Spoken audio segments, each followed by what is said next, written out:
The Washington Hilton, April 25th, 2026.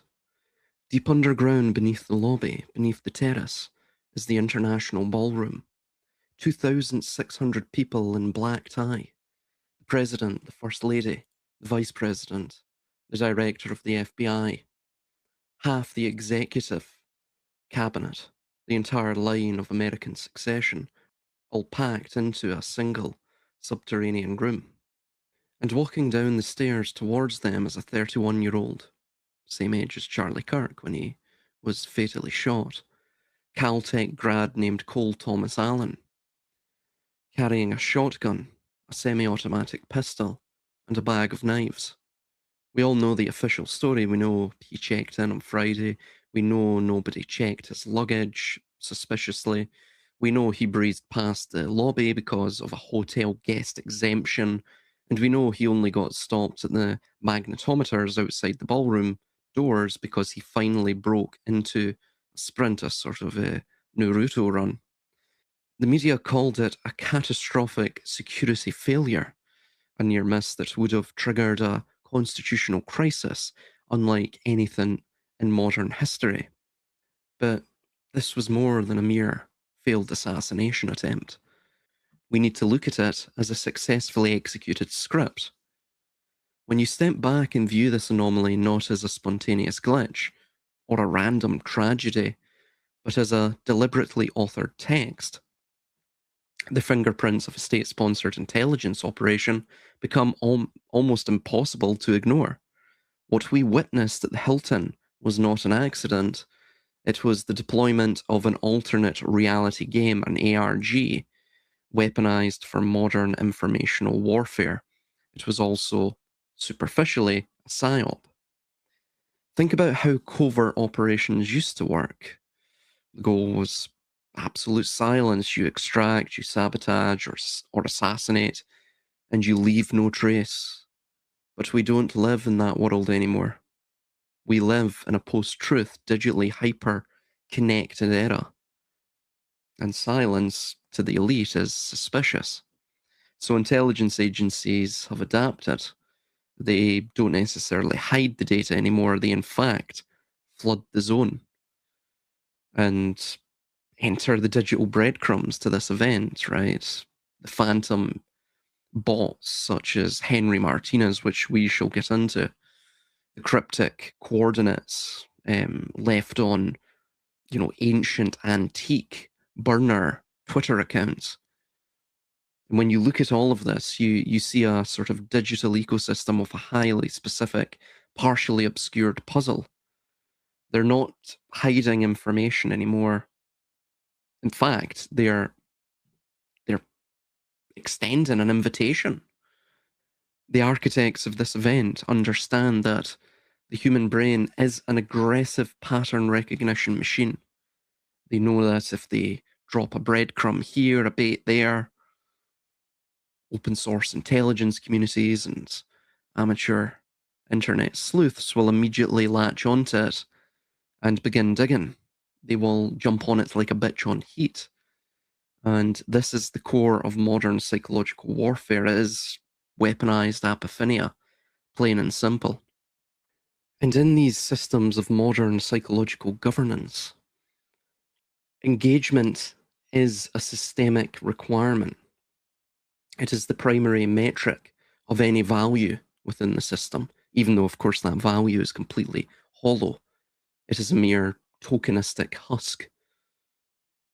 So it's no longer about the depth of communication, but in fact, it's about the efficiency of the frequency and intensity of interaction within the digital infrastructure. And of course, by and large, by extension, rather, the biodigital society itself.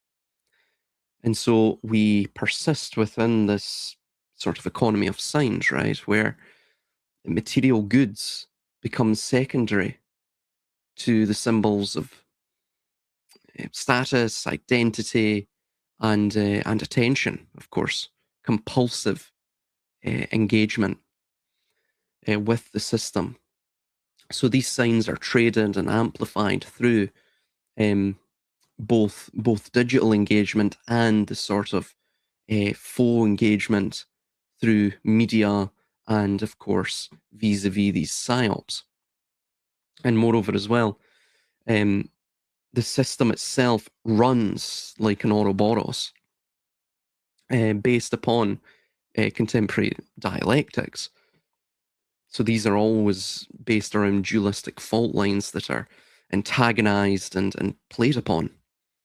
And so the dialectic itself both shapes our reality and it shapes our relationship with the system, where the system demands constant feedback, which is the engagement, to refine its control over the user.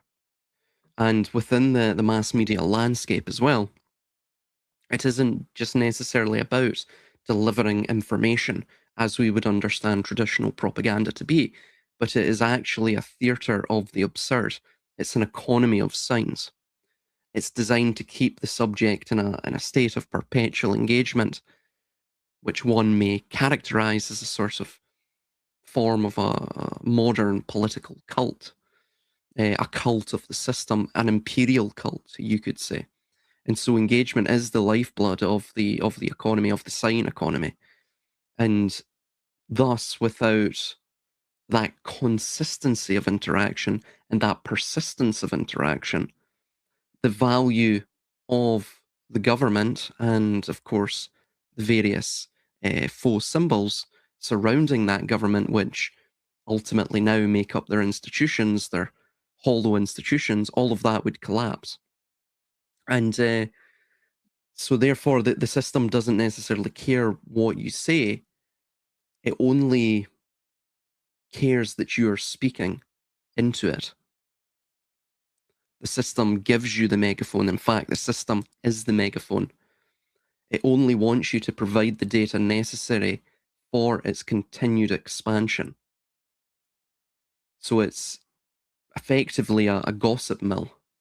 It is attention farming you, because as long as you maintain focus upon it, you make it real. So this gets into the idea of hyperstition, which we will touch upon very, very soon. So if the state simply dictates a narrative to you, your natural instinct to resist kicks in.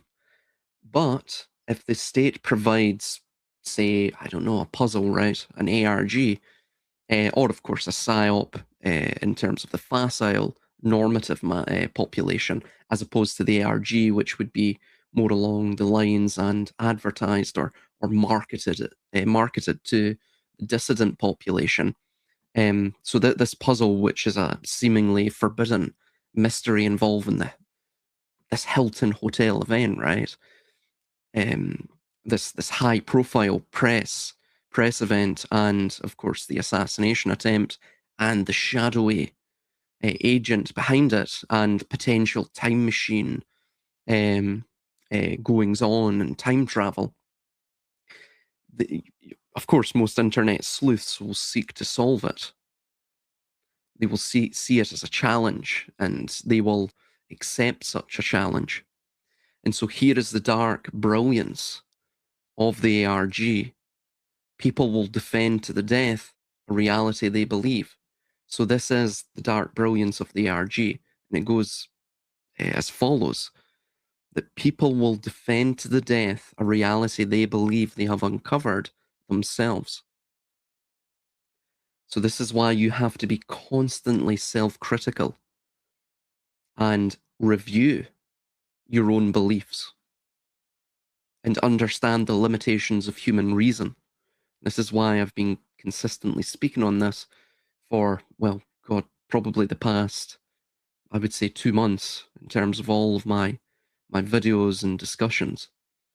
So like all hyperstitions, which is the engine of history itself, through the vehicle of perception, the cognitive capture of their mind through mass formation, they, the population, shall breathe life into the lie and by consequence render it as real. This is where you get into the simulacra and simulation and the death of the real.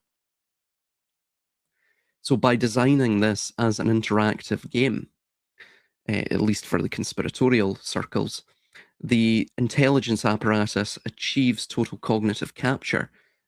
The system becomes so totalized and it actually commodifies its own critique. So they force us into a state of compulsive engagement through this. We stop asking why the geopolitical structures are failing, what's going on. We stop asking who's profiting from the perma-crisis. Instead, we spend thousands of hours decoding the digital exhaust left behind by the friendly federal assassin. We become hamsters running on an esoteric wheel designed by Langley. We do the heavy lifting of building their mythos for them. We literally prop up the system vis-a-vis our attention. And why the Hilton? Why the White House press dinner? Well, in terms of the ARG, this also can be applied to the general Psyop of the assassination attempt itself.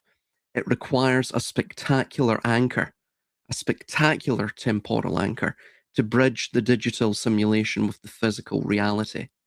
The press dinner is the ultimate symbol of the incestuous relationship between media and state power. It's sort of tangibly ironic in a sense. So it is pure concentrated spectacle because we persist and exist within an empire of spectacle.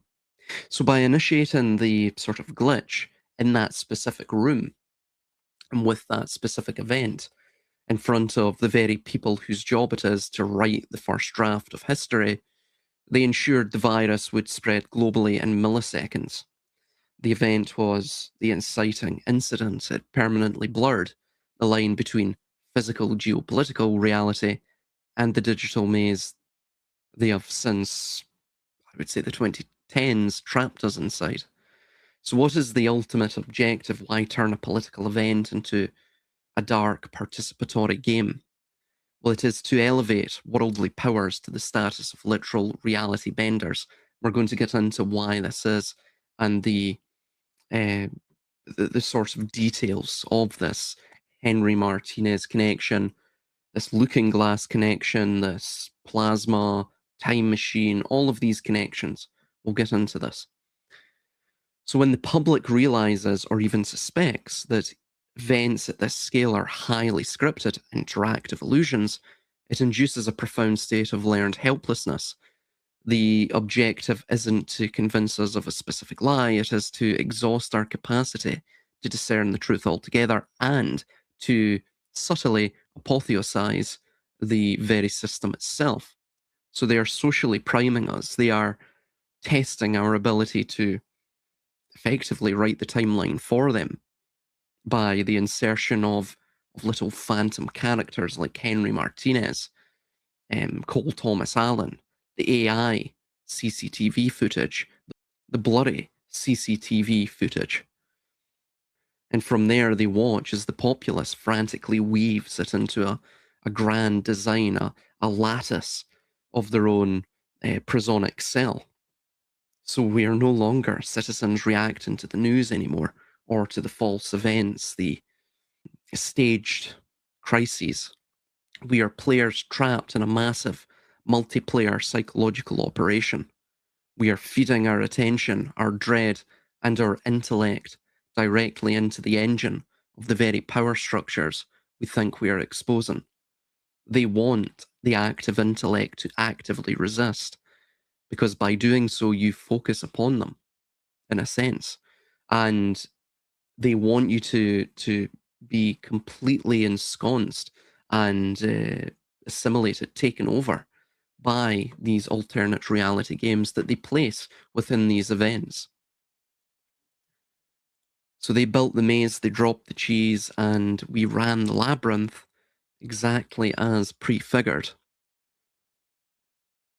The chaos as well that we see now, the political violence, the rapid shifts in reality, the transitional geopolitical situation, the constant outrage, war around every corner, the brow of every hill contains a crisis. It is the necessary fuel for the informational age. The time machine of the modern attention economy requires us to be constantly perturbed, constantly engaged, constantly excited, constantly aroused, constantly terrified. When we engage with weaponized apophenia, spending hours connecting dots between assassins, Henry Martinez, the looking glass technology, time machines, time travel. Have we went into a multiverse, a different timeline, and of course particle colliders? We're actually giving away our vital organic energy, our attention to the machine. I'm almost encouraging you to think along these lines that are we voluntarily stepping into the battery farm that powers the system itself vis-a-vis this? This is something to think on, right? Of course, we speak about these things speculatively on this channel, but spending hours and hours and hours of our life, thousands of hours of our life, looking at this content, is it helping us? Is it aiding in our own individual emancipation? Is it engendering and galvanizing our own sovereignty, our own agency? Or is it, in fact, diminishing it? Is it designed to diminish it? These are things to think on. So, several reasons as well why they did it. So, Trump has low poll numbers. It was also to pass the entire project of the ballroom extension to the White House, which is interesting. What's going on with that? And moreover, as well, you saw a few clips which we will play of Erica Kirk. She, of course, starts crying and says, I just want to go home. So again, it's creating a narrative around her, which elicits sympathy. Thus, it may increase her popularity as well. TPUSA, in fact, is I mean, it's precipitously losing its supporters. It is hemorrhaging support across the board. And thus, it requires these events to sort of, bump up their numbers and to stabilize and shore up their popularity. So, a recent ruling by US District Judge Richard Leon from late March, which halted the construction of Trump's planned $400 million White House ballroom until explicit congressional authorization is given. The judge's ruling included an exception that only allowed construction strictly necessary for our safety and security, such as underground bunkers. So in mid-April, the judge reiterated the halt on above-ground construction, rejecting the administration's attempt to bypass the ruling by classifying the entire project as a national security matter. And interestingly, of course, on what was it, the 25th, you had this event. Very convenient timing.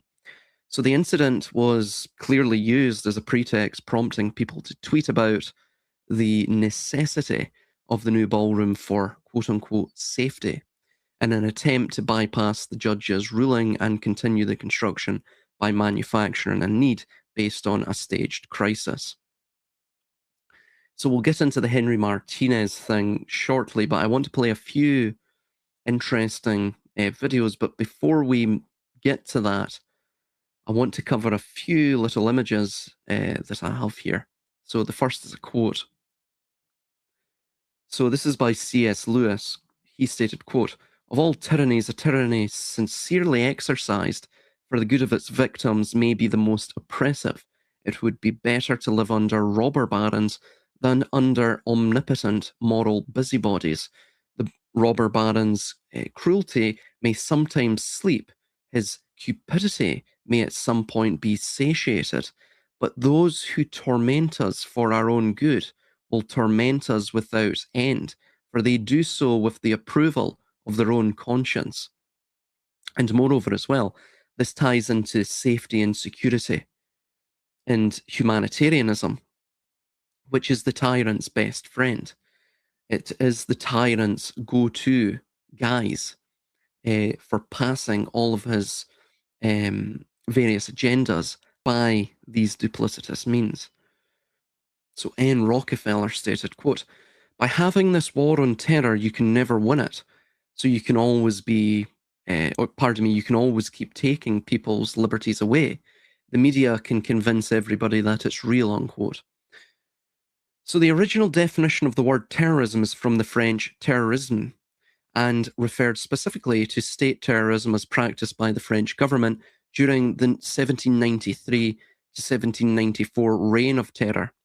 Jump forward 140 years, and the concise Oxford Dictionary of 1934 still had a terrorist defined as, quote, one who favours or uses terror inspiring methods of governing, unquote. No one is denying that radical individuals and groups commit atrocities. However, the above definition aptly highlights what some people have been suggesting for years, that the biggest and most frequent sponsor of terrorism is, in fact, the state. While this concept may be totally alien to many law-abiding citizens, especially those living within supposedly freer societies, it is, alas, an unpalatable but provable truth, unquote, quote, pardon. By any measure, the US has long used terrorism. In 1978 to 79, the Senate was trying to pass a law against international terrorism. In every version they produced, the lawyers said the US would be in violation, unquote. That was said by Lieutenant General William Odom, director of the National Security Agency under Ronald Reagan. But this doesn't just apply to the overt variety. State terrorism is the cornerstone of the deep state. If a terrorist group doesn't exist, it is standard practice for the security services to encourage or create one. Operation Gladio showed how, for example, NATO and the CIA operatives had been killing numerous innocent people in Europe via terrorist bombing campaigns for decades, purely for political reasons. This includes the 1980 Bologna train station massacre that killed 81 people and wounded over 200, all part of the strategy of tension. These covert but officially sanctioned terrorist attacks were intended to manipulate public opinion through the use of fear. Both Giulio Andreotti, ex-Prime Minister of Italy, and General Giandelio Maletti, a former head of Italian counterintelligence, have confirmed Operation Gladio's existence. So, Alan Sabrowski, former director of studies at the US Army War College, 30th of March 2010, stated, quote, it is 100% certain that the events of 2001 was a Mossad operation, period. The Zs are playing this as an all or nothing exercise. If they lose this one, they're done, unquote. So, but these attacks, oh, it goes on to state on the other page, but these attacks were not restricted to Italy. Many other European countries were targeted, including Belgium in 1985, where 28 shoppers were killed and many more injured. Investigations linked the attack to SDRA-8, SDRA-6, Belgian Gendarmerie, and DIA, the Pentagon Secret Service Intelligence Agency. But why would the state or a department within it attack its own citizens? Vincenzo Vinciguerra, who was convicted of murder in one of these Gladio operations, spills the beans. Quote, you were supposed to attack civilians, women and children, innocent people, for one simple reason, to force the public to turn to the state and ask for greater security, unquote. I would urge readers to etch Vinciguerra's statement permanently into their memory, because terrorism is the bogeyman that the powers that shouldn't be use to keep the masses fearful and in check. Anon stated, quote, the easiest way to gain control of a population is to carry out acts of terror. The public will clamour for such laws if their personal security is threatened, unquote. So we have seen that some in government and other communities love nothing better than pretending to attack themselves. It has proved to be a fantastic way to generate sympathy, or it was in the past. I think a lot of people are starting to see through it, unquote. Miles Mathis, 27th of October, 2018. This appears to be a generalized sort of how-to, a 20-step plan for these types of staged crises. 1.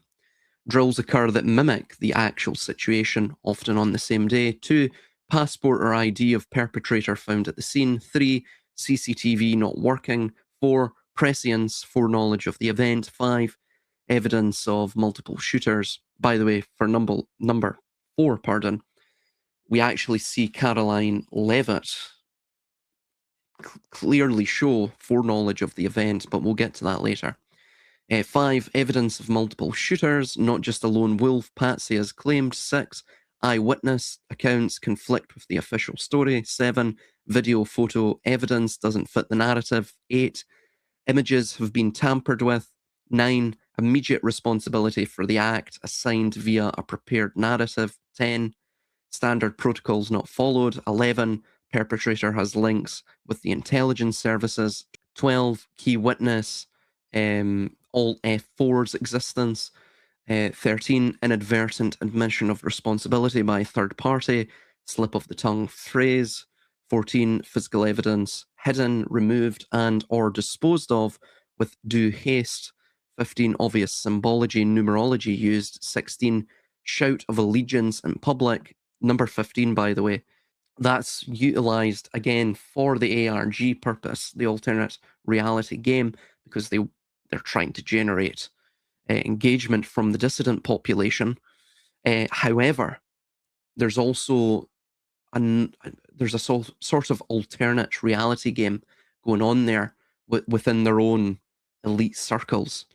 This symbolism and numerology is almost like gang tagging, like gang signs that are left at the scene of the crime. It's fingerprints. They're utilized to sort of build zeal and a sort of fervent loyalty through the transgressive act, this sort of criminal fraternity, which really defines all secret societies and cults and mystery schools. That is what underpins that. So 16, shout of allegiance in public. 17, use of crisis actors, aka controlled witnesses, or of course controlled perpetrators as well. 18, a building or company involved was recently sold or purchased. 19, insurance policy changed. 20, call for removal of freedoms, civil liberties in the aftermath. So to indicate whether an incident is likely to be a staged event requires only 1 or 2 points on this list to be valid. This list does not cover all the indicators, but is sufficient for our needs. Some of the points are self-evident and need no explanation, but several are not, and therefore worthy of further analysis. So now on to the videos. One more thing. Somebody caught this guy. I don't know who this guy is. He's sitting on the dais, and there's a shooting happening, and let's watch what he does. You can turn it down. Well, so there they go. They're running over, and he just starts taking pictures. There's an active shooter. They took out J.D. Vance. Now they're going over to get, and he's just taking pictures. There's a lot of people doing that. Here's one more thing I want to show you. Here's a lady who's going to tell you, I got this from Baron Coleman's show, that she saw the guy in a side room where they carry catering carts, and he went in there. There was a security guy in there with a dog, and he takes out his gun and puts it together. Let's watch. Yeah, and everyone was pretty much in, and a lot of people had already gone. We were just doing dinner breaks and shifts. Yeah. And I was just out there. There was no security there, and I was even talking to the security guard that had a dog there. Yeah. And there's a room. Well, it was like a makeshift room. I think they had it closed off to wheel in the bar carts after the reception. All these numerous bar carts going into this area, I think, to go in the elevator or downstairs. Okay. So it looked like a makeshift room. I mean, he was literally from me to that building, and there was a security guy there too. I mean, I don't think anyone knew what he was doing. Describe it. Where do you look? So let me just position what's going on here. She says there's a little room that they were using to store bar carts. This alleged shooter goes in the room, and it's just right there. And she said there's a security guy there too. Yeah. And there's a dog, presumably, some sort of law enforcement dog. I doubt it's just a schnauzer wandering around the lobby of the Washington Hilton, or why else would you mention it? Okay. So you have presumably a security guy, some sort of security dog, all present, all accounted for. And there's no explanation at this point for why the guy is not being stopped from what he's doing. I'm going to let her continue, but I just wanted to set that stage for you so you can hear this next in post, cut out Baron Coleman, because I already said what he said. I'm not even sure what he looks like. And what made you think he's the shooter? How do you know he's the guy? I saw him put the gun together and start shooting. So what makes So there was a security guy there in this little makeshift room where they're keeping the bar carts. She's there. The shooter's there. He takes the gun out and puts it together. And the security guard doesn't do anything? Okay. There you go. All right, let's get this out. This speech tonight will be classic Donald J. Trump. It'll be funny. It'll be entertaining. There will be some shots fired tonight in the room. So Caroline Leavitt literally says that during Donald Trump's speech will be fired, which in itself is interesting. But check this out. Quickly tell you, I was sitting next to Caroline Leavitt, the press secretary's husband. He was seated right next to me, and then he kind of leaned over and said, you know, I watched you on TV, you do a great job. You need to be very safe. And he was just very serious when he said that to me. And he kind of looked around the room and he said, you know, there are some... They cut her phone off. They stopped her from talking live on air. And this is the person who allegedly did this. Now, what's absolutely wild, that this random account, Henry Martinez, joined X on December 2023 and tweeted out one name, Cole, on December 21st, 2023. I took this screenshot myself and leave it to Trump to close it out and say, let the show go on. But we're not done, because my good friend Voice, who I'll tag in the description, pointed this out, because there's a motive.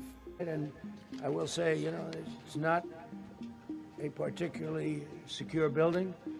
I didn't want to say this, but this is why we have to have all of the attributes of what we're planning at the White House. It's actually a larger room, and it's much more secure. It's drone-proof, it's bulletproof glass. We need the ballroom. That's why Secret Service, that's why the military are demanding it. The White House East Wing Ballroom Project, where Donald Trump fired the McCreary architects and replaced them with Shalom Baroness Associates.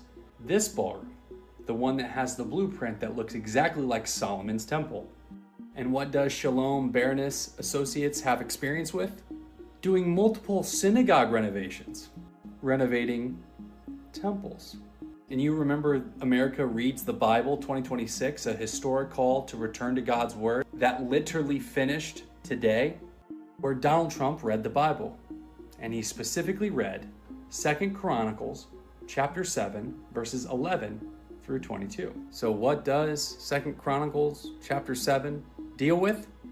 The dedication of the temple, where the Lord appears to Solomon after Solomon finished building the temple, and the Lord gave him a vision, saying, when I shut up the heavens so that there is no rain, or command the locust to devour the land, or send plagues among my people, if my people who are called by my name will humble themselves and pray and seek my face and turn from their wicked ways, then I will hear from heaven and I will forgive their sins. This is what Donald Trump read. And so is this a play to get the third temple built? I don't know. We'll see. But as Trump said, let the show go on. God bless you and Godspeed. I'll see you next time. So what we've got to do is just hit, and keep it. It's momentum. The opposition party is the media. And the media can only, because they're dumb and they're lazy, they can only focus on one thing at a time. And the one thing they'll mainly focus on is either they do the horse race, or once the horse race, who's in, who's out. Right. It's like the high school, who are the cool kids in the cafeteria, right? Because it's easy. It's the reason they do the horse race stuff all the time, right? And they won't do the basic, what are the core things that are going on in the country?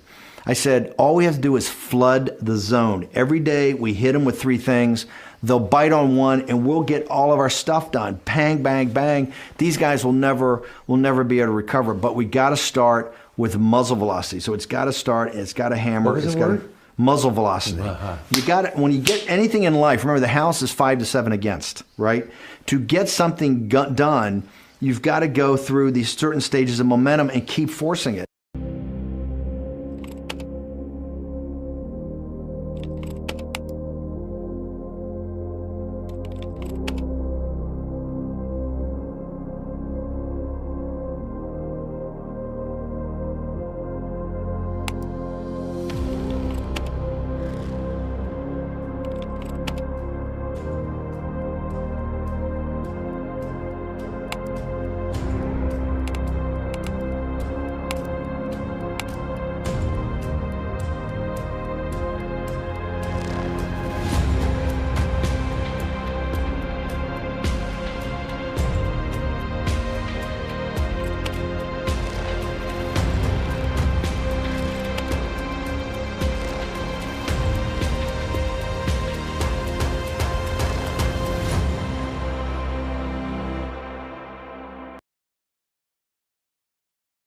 Of AI.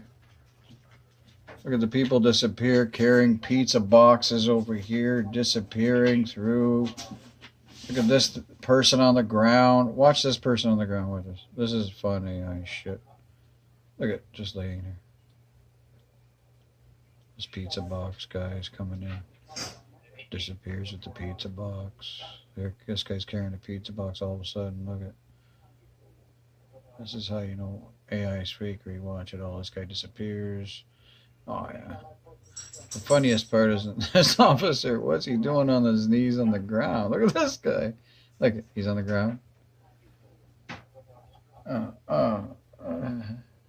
What's going on here? Anyways, this guy is tackling nobody. It was a pizza box. Like, what is happening? This is so fake. Anyways, AI, it even says AI. Okay. And they're also calling for restrictions to be placed on, it would appear, freedom of speech as well. Read the manifesto of this shooter. Ask yourselves, how different is the rhetoric from this almost assassin than what you read on social media and hear in various forums every single day? The answer, if you're being honest with yourself, is that there is no difference at all. Much of the manifesto of the would-be assassin is indistinguishable from the words that we hear daily from so many. You're crazy. Every banana republic in the world has a Bill of Rights. Every president for life has a Bill of Rights. The Bill of Rights of the former evil empire, the Union of Soviet Socialist Republics, was much better than ours. I mean it literally. It was much better.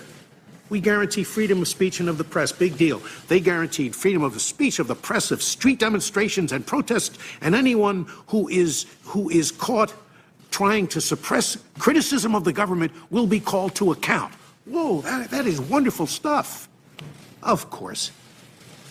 Just words on paper. What our framers would have called a parchment guarantee. And the reason is that the real constitution of the Soviet Union, you think of the word constitution, it doesn't mean a bill, it means structure. Say a person has a sound constitution, has a sound structure. The real constitution of the Soviet Union, which is what our framers debated that whole summer in Philadelphia in 1787. They didn't talk about the Bill of Rights. That was an afterthought, wasn't it? That constitution of the Soviet Union did not prevent the centralization of power in one person or in one party. And when that happens, the game is over. The Bill of Rights is just what our framers would call a parchment guarantee. So the real key to the distinctiveness of America is the structure of our government. One part of it, of course, is the independence of the judiciary. But there's a lot more. There are very few countries in the world, for example, that have a bicameral legislature. Oh, England has a House of Lords for the time being, but the House of Lords has no substantial power. They can just make the Commons pass a bill a second time. France has a Senate, it's honorific. Italy has a Senate, it's honorific.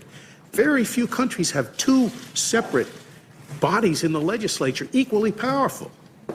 That's a lot of trouble, as you gentlemen doubtless know, to get the same language through two different bodies elected in a different fashion.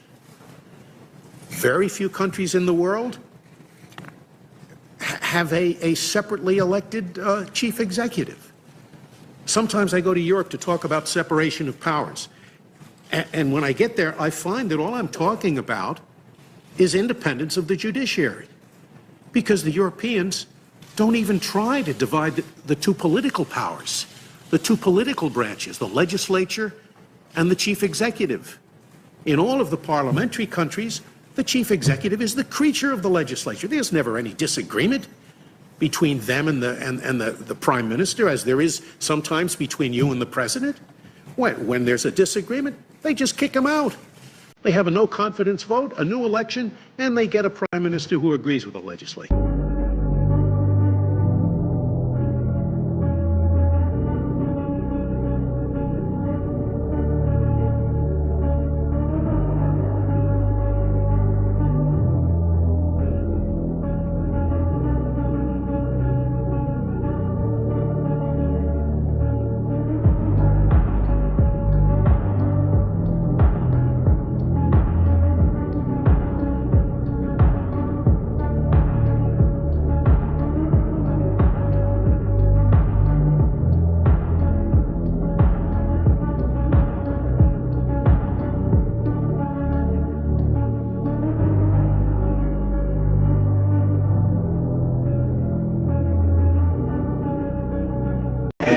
I just want to go find things.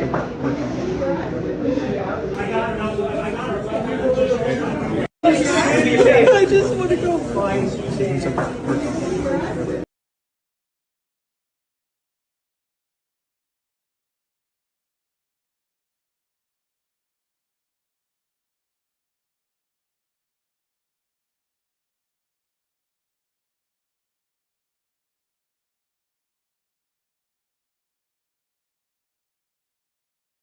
So we'll now touch upon this very interesting Henry Martinez connection, and of course, I would say this is a fine example of ARG, the alternate reality game, and its use as an informational warfare instrument.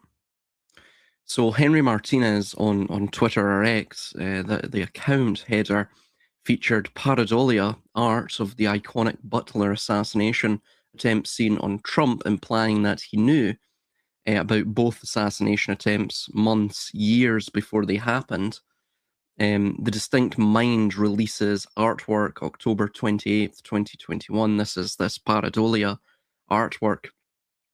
The Time Machine site features artwork May 5th, 2022. Henry Martinez, his X account created December 2023. Butler assassination attempt in Pennsylvania was July 13th, 2024. White House Correspondents' Dinner assassination attempt, April 25th, 2026. So, again, it would appear either they're time travelers or all of this is completely scripted. Right? I would go with the latter, but... So Henry Martinez posted Cole Allen back on 12/21/2023. The profile banner photo Henry used for his X account is the exact same photo a company called Time Machine. It's actually, I believe, an organization, a part of the European Union, called Time Machine, used for an event back on May 5th, 2022. Note that the event was prior to Henry creating his X account. So as you can see here, it's pareidolia. Exactly.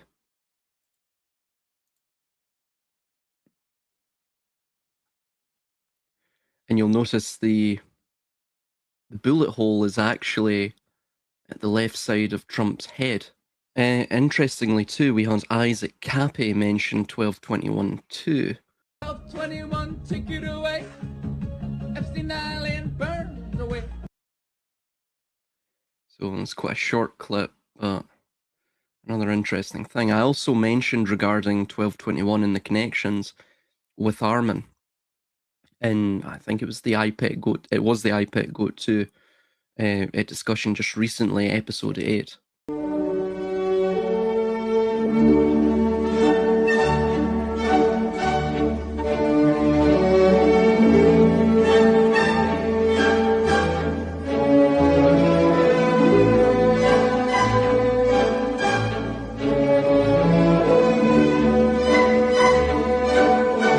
And I want you to notice in this that it almost feels like an action movie. The way that they're talking, they're just it looks like something out of Call of Duty. It looks like a LARP, a live action role play. So check this out. Where's it coming from? Where's it coming from? What's the crossfire? Look out! Bro, somebody go.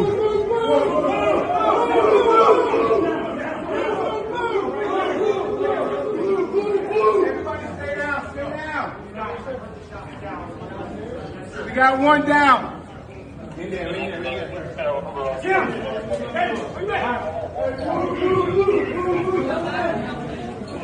What the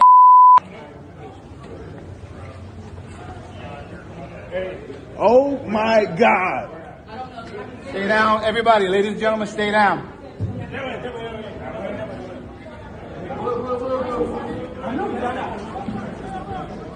Where's that at? He's inside, you're not inside.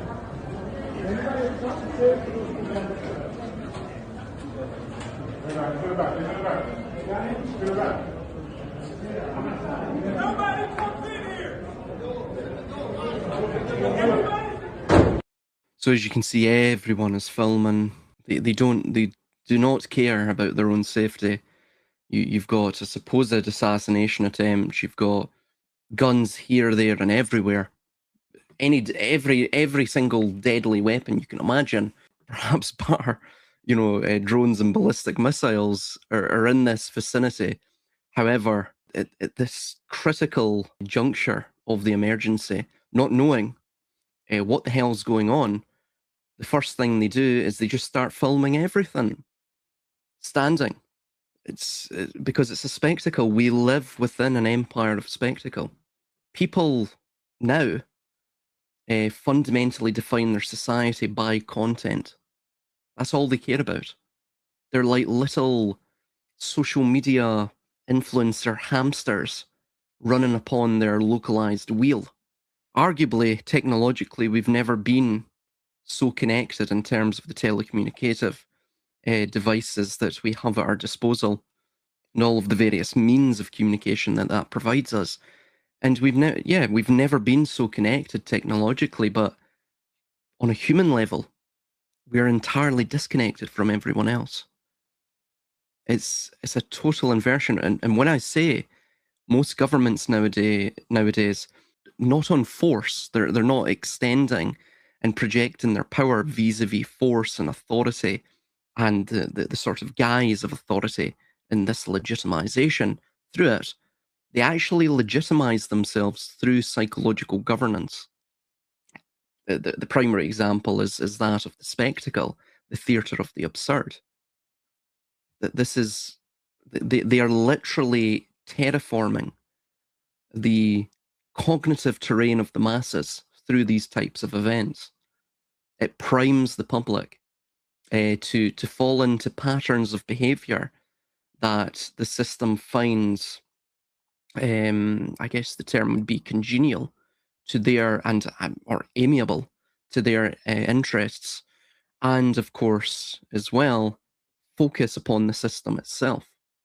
So the system is almost like another competing influencer upon the social media platform, the stage. And this is what these spectacles are fundamentally about. President's been shot. Oh no. No. Either that or they're covering. We don't know. Either that or they're covering him. We love you. We love you, President Trump. We love you. We love you, President Trump. We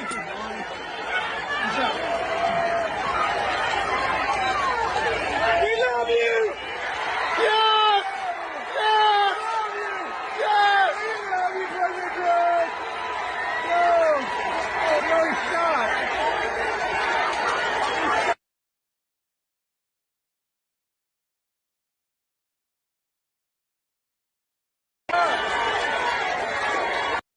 So as you can see, the whole thing was completely staged.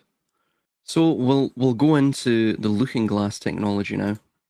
And this is a video with David Wilcock. Now, this sort of underpins, you know, a contextual landscape that has been mired in assassinations of ufologists and plasma scientists.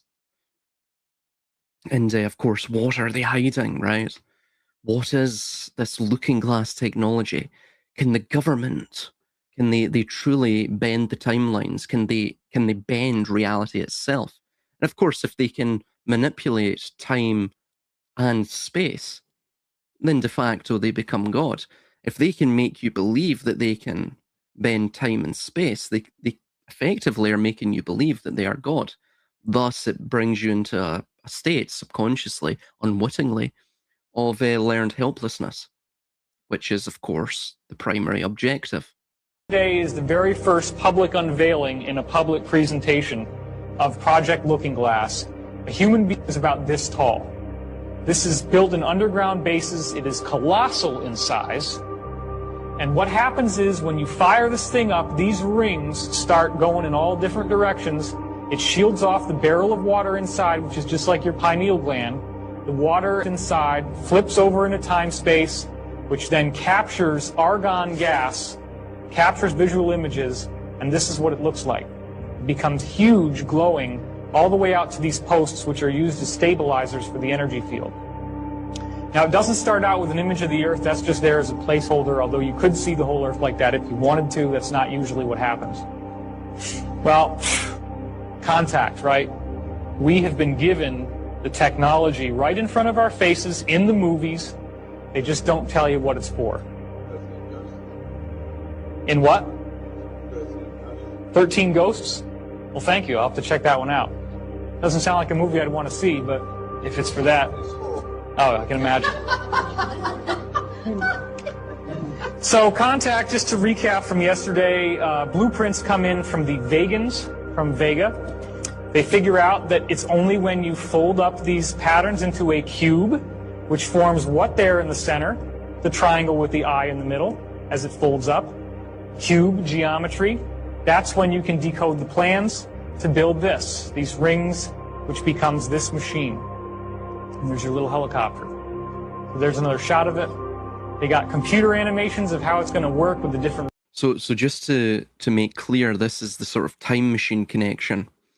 And this will tie into Henry Martinez and his Twitter handle, because the numbers in front of that Twitter handle, at Henry Ma 79561893, can actually be itself turned into coordinates, and it provides you a position in the middle of Svalbard in the Arctic Circle.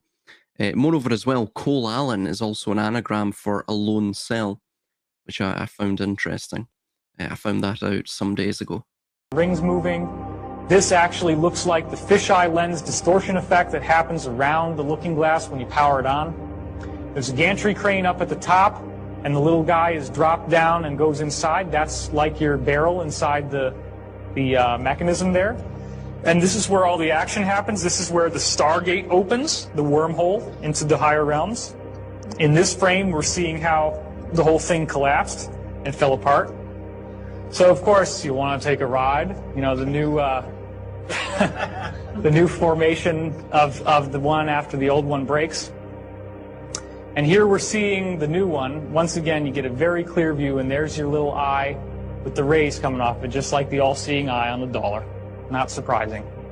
Here she is. It's even larger than the real one, standing on this ladder, looking down inside. This is the chamber and the chair inside, which we'll see is very important.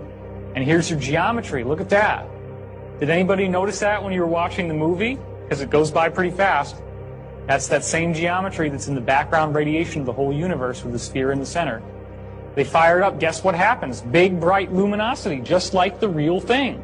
The real thing that they're actually using and have been using since the 40s at least. And here's what it looked like from the control room. It gets brighter and brighter, and then she starts having the floor disappear. She gets dropped down inside, and then, of course, she goes through this wild wormhole ride, and there's an ascension experience at the end of the dream.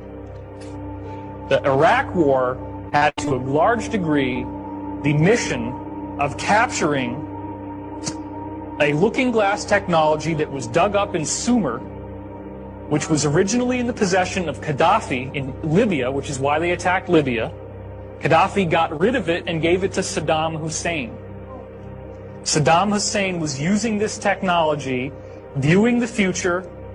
The U.S. government went in after him because they felt that the fate of the world was at stake, because if they did not capture this technology and get it back and deconstruct it, that the Earth would have a pole shift. But when you actually decipher these letters, it means the doctrine of the convergent timeline paradox. Here's the problem. You look through time with this device, and when you hit 2012, everything goes perfectly white. As you get closer and closer to 2012, starting in around 1980, a very strange thing has been happening when they use the looking glass. There is an interlacing of images. So right now, imagine that if I had this slide on half the time, and then the other half of the time, there was an image of like a face.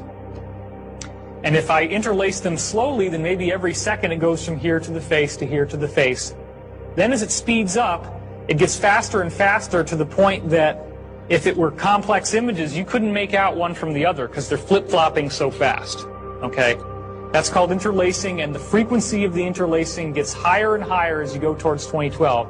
So anytime that they try to look at, like, or they used to try to look because they're not using them anymore, 2009, 2010, 2011, 2012, bam. It's so interlaced that they have a whole server farm of computers just to deconstruct the two images and be able to see what they're looking at in the future. So again, this is what they're using. This is one of the main ones they're using, the Orion Cube as they call it, or the cube. And also it's being used with looking glass. But what's going on with 2012? Well, here's another very interesting thing. We have multiple parallel futures that we can choose. And 2012 literally does represent create your own reality time. It has everything to do with what do you expect is going to happen.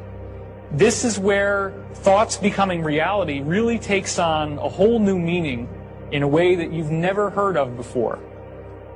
So what they found that was so bizarre was that at December 21st, 2012, they could calculate it down to the day, that's how precise this was, that for some reason all the graphs, all the waves would go into a complete flat line. They no longer moved up and down like before. They went flat for like 7 or 8 seconds. So then they're asking the guys that went through these stargates and were traveling into the future, what happened to you? Every single time that somebody tried to hit 2012, they said the same thing. There was this thing they called the bump. It actually hits you like a bump. You actually feel like you've slammed into something. And as soon as it slams into you, you have the most incredible religious experience you can imagine. Cosmic consciousness. Your consciousness just blasts into this wonderful place where you have awareness of no space, no time. All knowledge is available to you. Ecstatic God consciousness. You could be the galaxy. You could be a subatomic particle. You can go everywhere, do everything, and there's no sense of it ever ending. So when it finally stops, you just can't even believe that you're back to who you were before. Like what happened to Jodie Foster? Exactly what happens to Jodie Foster in Contact. So, Is that the moment of no time? That's the zero time, yeah. And Daniel doesn't agree with me on this, but I believe that 2012 is our zero time reference. And when you hit 2012, everything goes perfectly white. concerning something called the Guardians of the Looking Glass. Basically, what we had here is a technology that was built which would give those people who operated that technology, of course, a huge advantage because they could see and view timelines within a stream within a F1. The program out at Area S4 consisted of 3 projects: Project Galileo, Project Sidekick, and Project Looking Glass. They were attacking to go to the museums to find that out. Yes, absolutely. Like Saddam Hussein. Computer, did the ship just conduct a trajectory correction maneuver? Or are we beginning a north-to-wall insertion? Affirmative. So we're slowing down. Which means we're approaching a destination. Identify our destination. Authorization required. Well, he had technology. He had hold of technology. He had hold of Stargate technology. That's one of the reasons why he was at one point, he was one of the most powerful men on the planet. And the technology that he had was off the charts. This is very similar to what John Irwin has said in his book, One City on the 16. Yes, yeah. Yes, he had that. It's sort of similar to there's a movie called Contact, and that spinning thing there, which is able to shoot you through to different dimensions. So he had something similar to that. There's a few of them around, but he had control of that. Separation of the cone loop and these 3 stars. Okay, display a cone of the 23.5 degree half angle. Also display the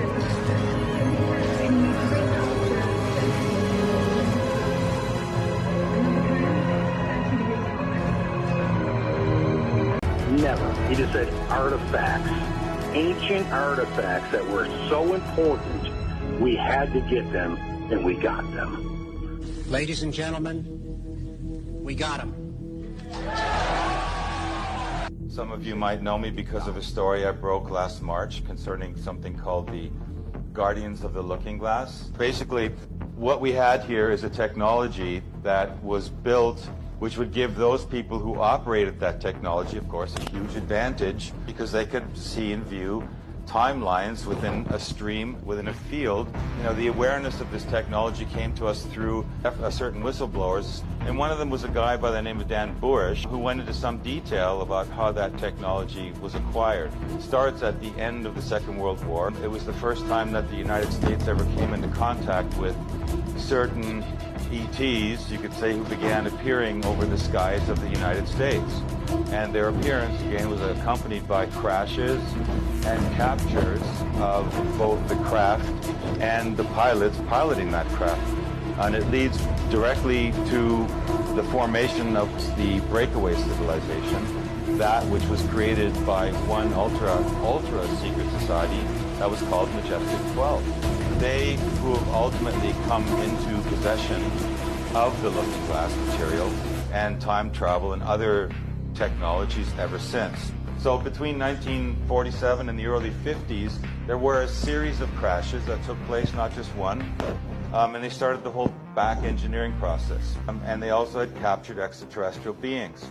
And the Looking Glass has ended up in S4 Area 51. The program out at Area S4 consisted of 3 projects: Project Galileo, Project Sidekick, and Project Looking Glass.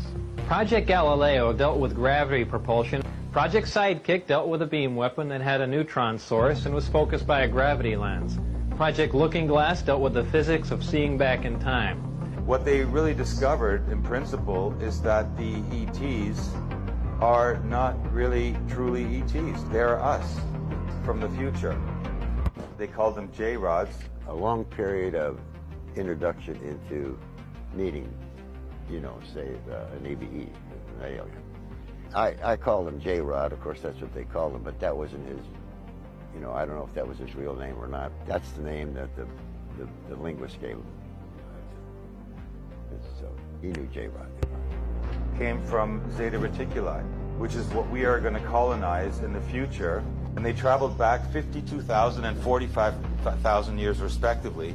State point of order, John? Okay, yesterday you told us you traveled, and I quote, thousands of light years to get here. Yes.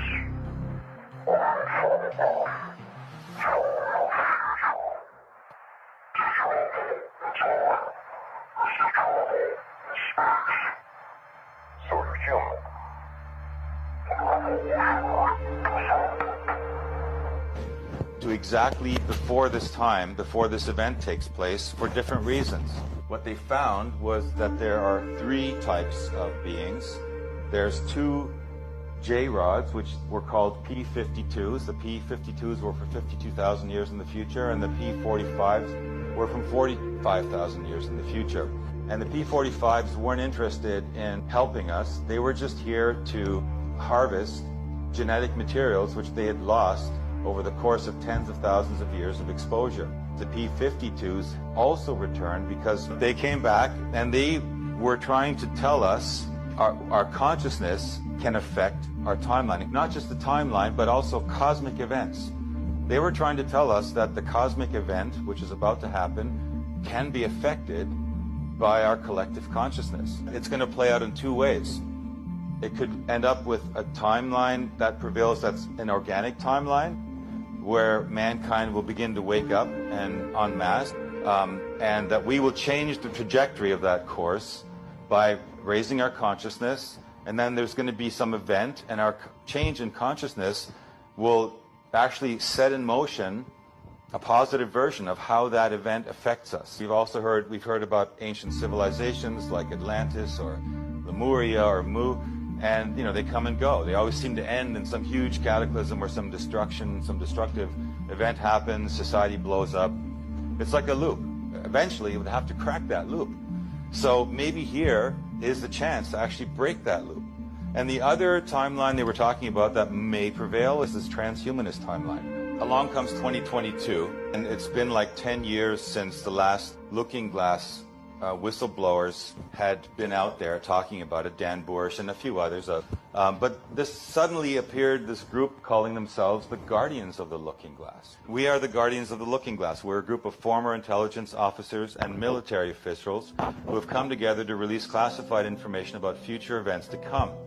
Our knowledge comes from our work on the Looking Glass artifact, first discovered in Iraq. During this time, the artifact was activated by the US military and connected to computers. We were able to see dozens of future timelines and the convergent singularities that led to 2 possible outcomes by the year 2030. In one outcome, humanity awakens and the current order is dismantled, and an event occurs, and instead of this event being negative, it is a positive one. In the other outcome, the current structure remains in place, a nuclear war takes place along with many horrible events, then the event occurs, and instead of being a positive event, it's a negative one. So that's the sort of general gist of the idea that you're seeing there. The reason for the toroid as well, by the way, at least esoterically speaking, if we, for example, this is from my decoding or breakdown, my analysis, my esoteric analysis of the film Vivarium. So the figure of 8 is the minimum orbital pattern of a toroidal moment. You can find that with Martin Fleischmann's work. It's on YouTube. Very interesting. He also goes into the Saturn square and some decodings of that, translations, of course, of the Saturn Repotenet Opera Rotas. He mentions it probably means the soar. The soar repeat, so A rep O, A repeatedly to O. So the soar from the beginning repeatedly to the end, recursively ad infinitum, creates the world vis-a-vis the whirlwind, or of course the toroid, hence in English world, right? Which of course is phonetically or in terms of pronunciation, it's homophonous to that of WHIRLED, world. So we're whirled around the world. So the shape of the trap, a torus which looks like a donut or an hourglass when viewed in cross-section, is a self-sustaining closed loop energy field. Energy flows out from the center, loops around the perimeter, and is sucked violently back into the bottom hole. This is also related to Loosh. So yonder, the place in Vivarium, is a toroidal field, is a simulation, it's a simulated environment. It's therefore a toroidal field. It is a perfectly sealed hermetic system where no energy can escape. Tom and Gemma, the two main characters, are the positive and negative poles of this torus, red and blue, active resistance and passive emotionality. So the friction of their suffering generates the energy, which loops through the artificial environment and is fed directly into the singularity at the center, which, in the case of the film, is the archontic child, the next generation of the brood parasitic Martian or Martin race. And in the samsaric figure 8, so this conception of the toroidal field.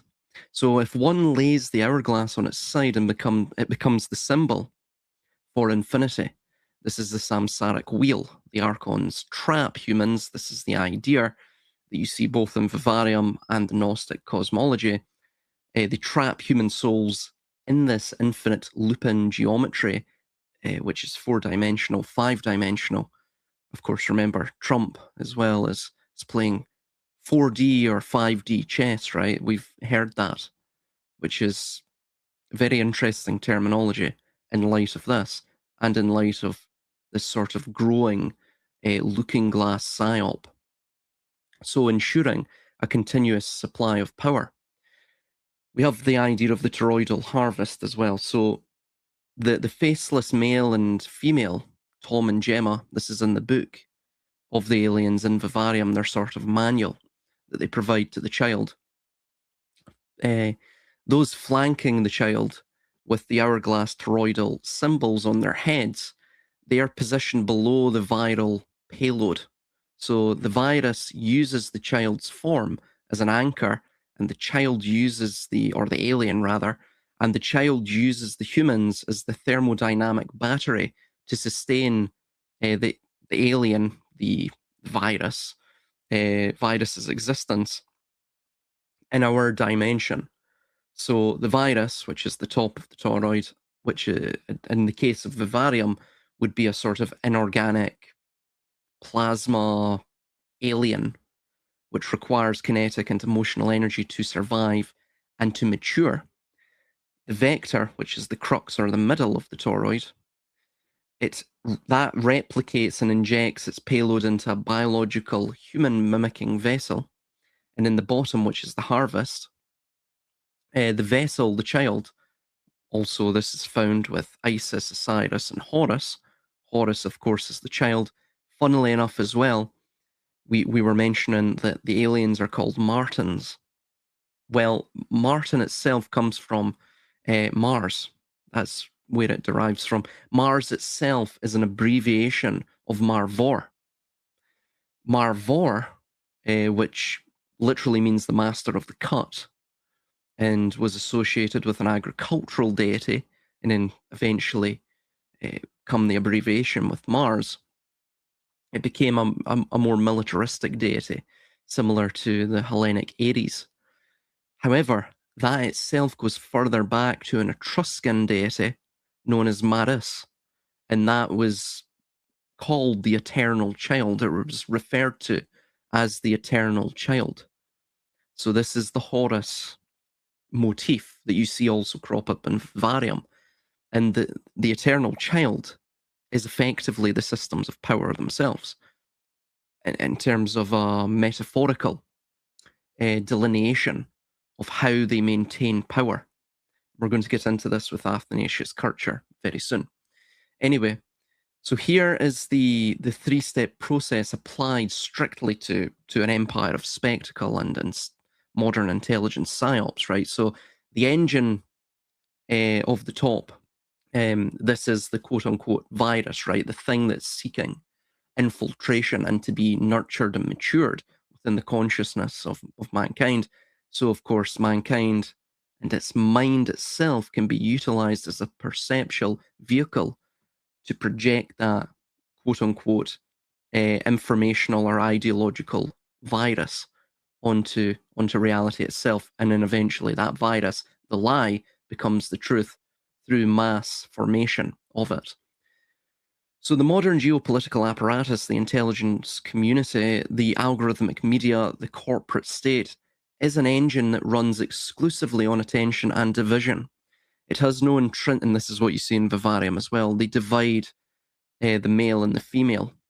They keep them very separate throughout the entirety of the film. It has no intrinsic moral center. It is a mechanism of pure self-preservation to justify its budgets, its surveillance powers, and its authority. It requires a populace that is perpetually anxious, endlessly distracted, and culturally fractured. It needs a permanent state of crisis to legitimize its control. The second stage, which is the stage at the crux of the toroid, which would be the vector, the eye of the hourglass. The state cannot simply dictate fear, right? The public is too cynical for top-down propaganda. Instead, it must show them a movie. The event at the Washington Hilton, for example, which saw the assassin Cole Thomas Allen, glaringly, obvious security loopholes. The manifesto sent 10 minutes prior. It covers all the sort of Operation Gladio boxes. It's all an engineered payload. So it is a piece of interactive theatre. By staging this at the White House Correspondents' Dinner, they placed the anomaly squarely at the epicenter of the media machine. Ironically, too. So that event was designed to be anomalous. That wasn't a failure. It's not a failure. That this was the execution of the script. They're designing it to flood. They're designing it to flood the zone. So the mistakes, like not checking luggage, for example, were deliberately left in the open as plot devices for the public to find, thus to bring them in to the rabbit hole, to the vortex, to the toroid of the system. And again, they get locked into cycles of compulsive engagement. And in the capture at the bottom, this would be the harvest, right? So the spectacle is released to the public. The political left and right are immediately pitted against each other, bickering incessantly, like squabbling little school children. But the true goal isn't to convince the public of a specific narrative. No. It's well beyond that. The goal is cognitive capture, to cognitively terraform the mind by utilizing the vulnerabilities of the human mind, which primarily center around pareidolia, apophenia, thus weaponizing that. Effectively, mankind is a lean, mean, pattern recognizing machine. So therefore, you utilize that as the Achilles heel of the human being. So by giving the public a puzzle to solve in ARG, right? By letting them decode the shooter's motives, scrutinize the Secret Service's failures, and argue over the timeline, and of course, argue over the potential esoteric connections and all of this. There's a little something for everyone in here. It's a bit like Disney World. There's a little bit of something here for everyone. Fun for all the family. Fun for all the nation, in this case, right? So the state weaponizes our own apophenia against us. We exhaust all our intellectual and political energy fighting over the details of the simulacra, the poor imitation of an actual crisis event.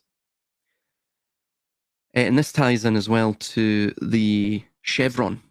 Somebody comment many videos ago now, they asked me, what is the chevron symbolism? I think it was in the IPEC Goat 2, was one of the episodes, but it was in that series. And he asked this, well, basically it ties in with the toroid.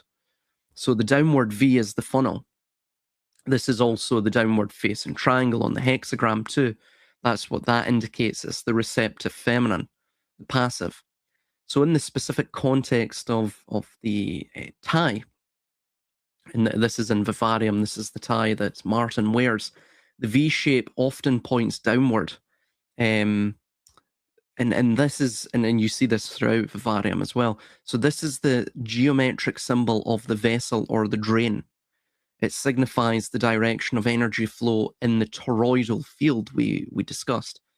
Everything is being funneled downward from the human spirit into the archontic singularity, and to thus perpetuate the simulacra, the poor imitation, the mimetic struggle within the quote-unquote, simulation.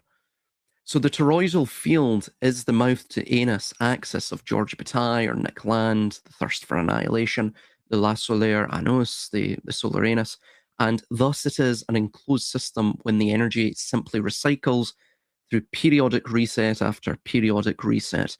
And moreover as well, this ties in with the cosmological notion and the cosmogonical notion of solar excess, that human beings, that life itself is the product of solar excess that must be liquidated. This solar excess is a debt, a surplus of debt that must be mechanistically expended through waste, right? And this waste is typically through sacrifice. Why sacrifice? Well, it's in the sort of linguistic, esoteric formation of Latin itself.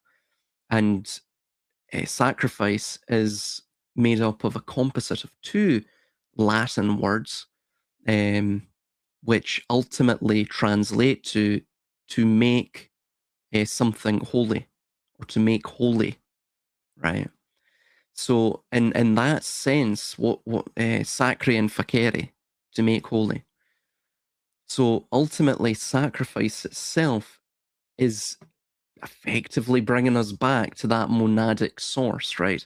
It's making things whole, right? It's finishing the circle, right? Finishing the loop. This is what this means. All of these things have been encoded into the language itself. Fundamentally, it doesn't necessarily have to be literal looking glass technology, literal plasma technology, though it may be. Of course, I don't put anything past this reality now, but I can see how this is the literal is weaponized against people. It doesn't necessarily have to be literal. So the core of this concept relies on understanding, the unique geometry of a torus. So in this sort of closed loop trap, which is the geometry, the architecture of the system itself, the torus ultimately has no beginning and no end. It's beyond all of it. This is also ties in with the IAO. So the I is the line, it's the point that draws itself out, right, and into a line. The potential that discharges into energy.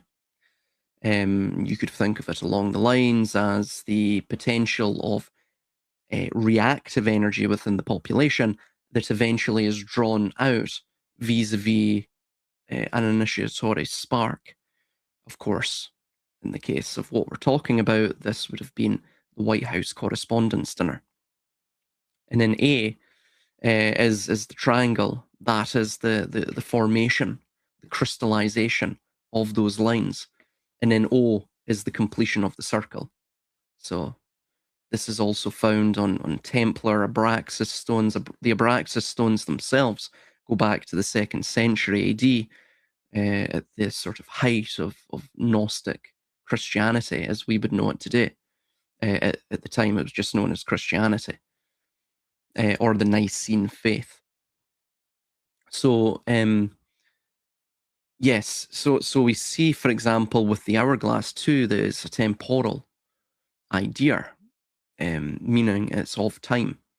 So it's of measurement, it's of something that can be quantified, and it's of something that can be thus controlled, right? So the toroid is the engine, or it's at least the simulation of an engine, the simulation of motion.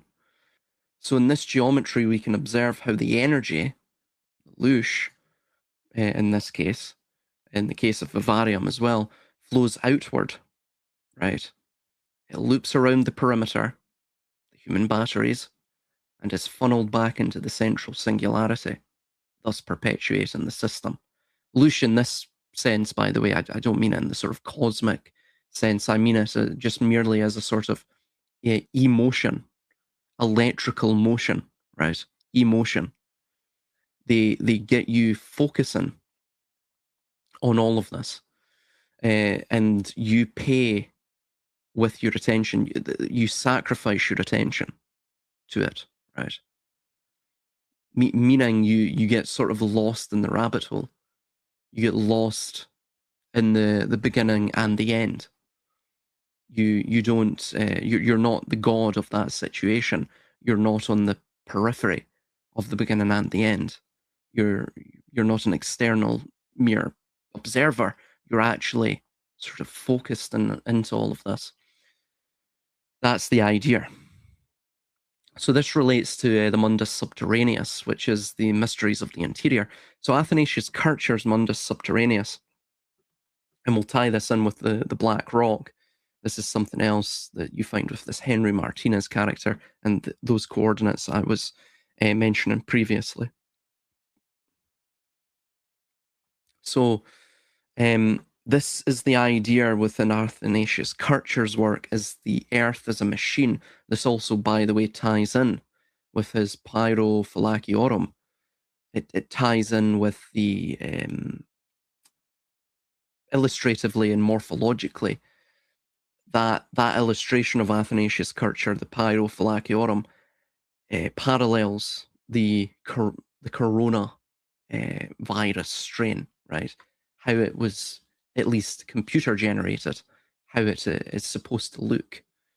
And funnily enough as well, there's also another connection, because Athanasius Kircher was one of the sort of proto-subscribers to germ theory.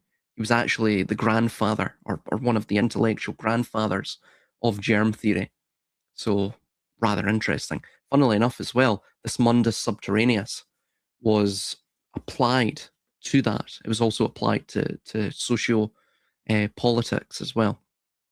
So, published in 1665, Kircher's Mundus Subterraneus, The Subterranean World, was a massive, beautifully illustrated attempt to explain the geology of the Earth, not as a dead rock, but as a colossal living alchemical machine. So the ignis centralis, the central fire, Kircher proposed that the Earth was hollow and contained a massive central fire, from which a global network of fiery veins, pyrophyllakia, and watery oceans, hydrophyllakia, circulated, powering volcanoes and tides and maintaining this self-perpetuating machine. So the modern synthesis with CERN, for example, is the artificial engine of this. So if we look at the Large Hadron Collider through Kircher's eyes, it is a 27-kilometer, of course that's 3 to the power of 3, 33, ring buried deep underground, channeling unimaginably hot energetic plasma and electromagnetic fire. To an esotericist, CERN is not necessarily just a physics lab, it's actually a sort of an attempt to build an artificial ignis centralis, similar to what Kircher at least abstractly described. So the scientists are trying to, in this way, hack the subterranean circulatory system of the planet, manipulating the fundamental fire that Kircher believed animated the world. This fire could, of course, be linked to plasma. And, you know, there is truth to plasma, absolutely, this idea of ionized gases, and potentially it being a model of explication for these cross-cultural archetypes that we see throughout history, and their supposed need for sacrifice, constant human sacrifice and war and strife and chaos, and also debt-laden systems of void economies. The void economy itself is based around the toroidal system, F equals minus F, where F equals 0, right? Plus 1 minus 1, or the positive and the negative, the active resistance and the passive, emotionality. That itself cancels each other out. It's similar to the immovable object meeting the unstoppable force. This is what also powers us, right? Our entire bodily systems, our very life is contingent upon the homeostatic mechanism inherent to all of our bodily functions, both in detail and on a grander holistic scale as well. So this ties in with this Svalbard bunker idea as well, right? But we'll get to that later. I don't necessarily want to touch upon that now. But just to mention too, Bartholomew of Parma, the geomancy and the inverted sky, this is what he was sort of discussing and exploring in his intellectual work. He was a 13th century astronomer and astrologer, and he provides the crucial missing link between the subterranean depths and the shifting stars, the precessional wobble and the precessional cycle as well. So he stated that that there was the Earth was effectively a terrestrial celestial mirror. So he stated that man and a lot of the systems of the world were effectively terrestrial celestial mirrors. So Bartholomew was deeply involved in both the geometry of the celestial spheres, the astronomy that is, and the practice of geomancy, which is the divination by reading the earth. By the way, geomancy is effectively what informs the systems today. It's just become far more scientific and technical. So in this medieval framework, the Earth is not necessarily isolated from space. Every star, every planetary shift, and every celestial wobble is perfectly mirrored in the architecture of the underground. The mundus subterraneus is the inverted sky, effectively. So when you combine Kircher's subterranean machine with Bartholomew's astrological geomancy, coupled with effectively everything else I've explored throughout my studies and my work, be it both in the literary medium and also in the audiovisual medium, the modern hyperstition and the modern empire of spectacle and the theatre of the absurd, and of course informational warfare, ARGs, alternate reality games, all of that is fully validated by classical occultism. In fact, all of this that we see today is simply informational warfare that has sprung forth and been developed out of what would be called the sort of sacred mysteries, right? The occult sciences. So this is what runs your societies. It's what maintains the societies. So the next part I have here, we'll get into later, after I've drawn all of the conclusions of this Rupus Nigra, because otherwise you'll have no idea what the hell I'm about to say. So just to preface this also ties in with mythology, and it ties in with biblical study as well, and also biblical critique. So this starts out actually totally tangentially, but follow along with me and bear with me. Matthew 19:12, quote, "For there are eunuchs who were born that way, and there are eunuchs who have been made eunuchs by others, and there are those who choose to live like eunuchs for the sake of the kingdom of heaven. The one who can accept this should accept it," unquote. So this is effectively Jesus exhorting individuals to, well, basically to chop off their wangy, to castrate themselves for the sake of the kingdom of God, or the kingdom of heaven, as he states here. So this is in direct contradiction to the command of Genesis 1:28, in which Yahweh directs the seed of Jacob, of whom is the only one considered to be Adam, from Adamah and roots thereof, meaning son of the red earth, to procreate wildly. Quote, "God blessed them and said to them, be fruitful and multiply, and fill the earth and subdue it." Now, this is where it gets quite interesting. The Hebrew that's used there is wakabesha, which is from the root to and tread down and beat and make a path through. So to utterly treat the earth as one sees fit and destroy it if needs be. So to be fruitful and multiply and fill the earth and subdue it, rule, the word there, the Hebrew word is radah, The root specifically conveys the idea of treading down or trampling, again, same idea, often in the context of a winepress or to conquer. So to rule over the fish of the sea, but literally to trample the fish of the sea and and the birds of the air and every creature that crawls upon the earth.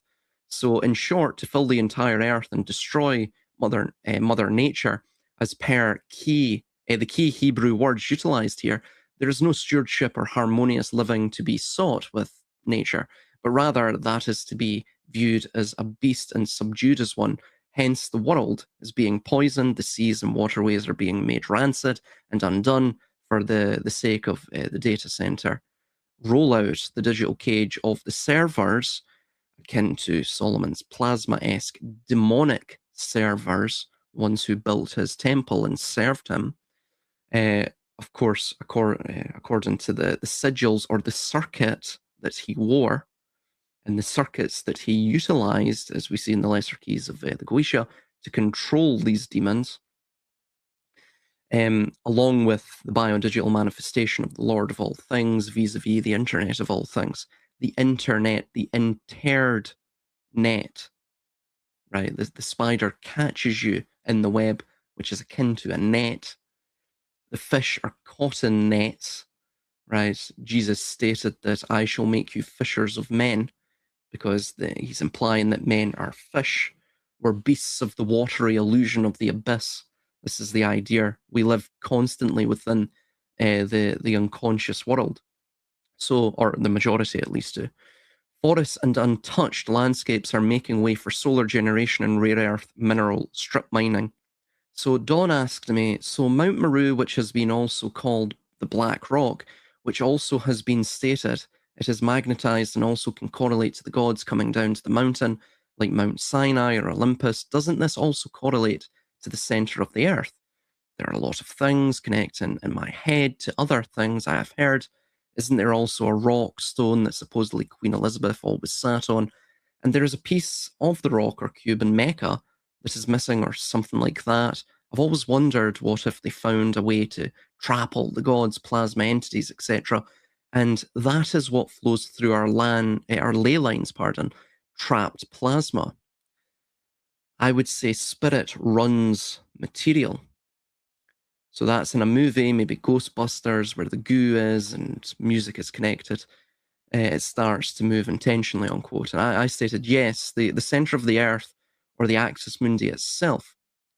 Moreover, in Hindu myths, which I'm aware I'm currently tying the thread of this mystery cult and the grand conspiracy to its earliest origins in the Harappan or Indus Valley civilization, it is said that the Suras fell from Mount Meru in a drunken stupor or through sheer vanity. In any case, they grew belligerent as a result and perennially, with an unrelenting tenacity, sought to reclaim that fatal slope once more, back to, of course, their heavenly abode as the sort of prodigal sons of the fall. Naturally, this mythic dispossession laid the foundation for the resultant myths of Lucifer, Prometheus, Anzu, etc., and they all bear similar characteristics to the ancient Asuras, of whom were also associated with the East and the Dawn. Usras and Avestan means dawn or east, and it bears transliterative roots with Asura and Sura. This can be likened to a multiplicity of ideas, including the Masonic greeting of the easterly traveller going to the west to seek for that which was lost, and to Isaiah 14:12, which makes complete sense now in light of the Asura mythology. Quote, how you have fallen from heaven, O morning star, Asuras, son of the dawn. You have been cast down to the earth, you who once laid low the nations, unquote. This also ties in with Shemyaza, the Watchers, pretty much, all of it. And Shemyaza also was the first to set out a secret society of 200 angels, of the fallen. And he brought them together and made them all swear oaths of imprecation, meaning cursed oaths, blood oaths, to the cause, to the sacrilegious cause of climbing the fatal slope to heaven once more. when you basically boil this down, the idea is in Gnosticism is that Kabbalah, Gnosticism, Hermeticism, I mean, whatever really, is that the mysteries themselves, that which came from Atlantis, is that we are effectively the fallen star, right? Hence why the star is the pentacle. And the inverted pentagram itself is man in his fallen state, where spirit is lower than that of the duality of fire and water, that of the duality of matter. So the idea is we're separated, we're not whole. And so in that sense, we are the demiurge.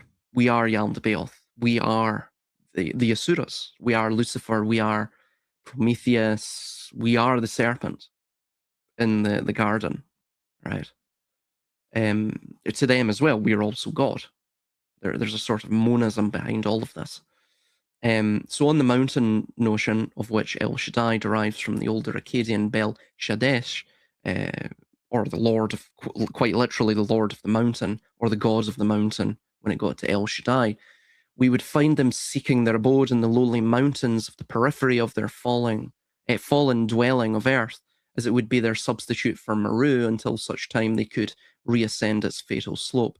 This is the sort of, again, if it is plasma entities, this is the plasma entities, right, that have fallen to earth and have sought vessels of man in the elites, the ruling classes, and they have promised unto them all that glitters, all the gold in the mines, right, all the riches and status and all the titles upon the earth, all land upon the earth. They've promised them everything, a new heaven and earth if they merely just follow their commands, right? So there's that potential as well.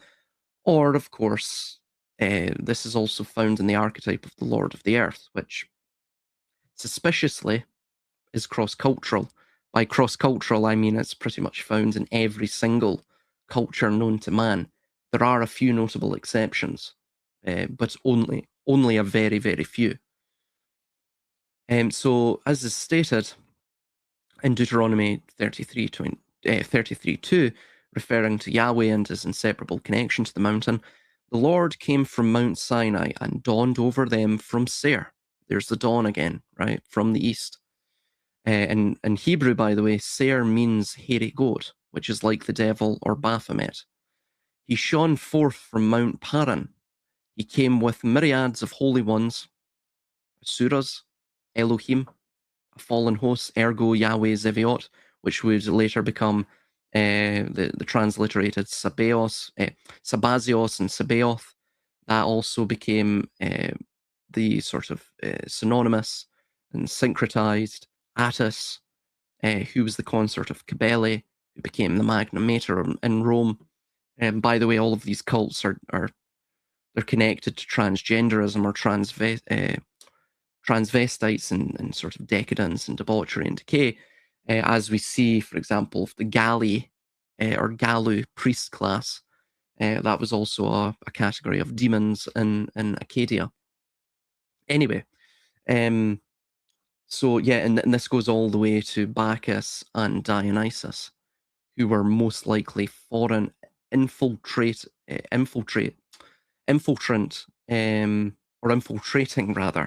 subversive foreign cults into classical Greece, classical Cappadocia or Asia Minor, and of course classical Rome. So what you see here as well, he came with myriads of holy ones. You also see in the Bible too that Yahweh almost hates the host of heaven, right? It's interesting. It's almost like there's a animosity there in certain passages, not all passages, but certain. So it would appear the holy ones that he brought were perhaps fallen, perhaps watchers, Grigori. Yahweh perhaps is Shem Yaza.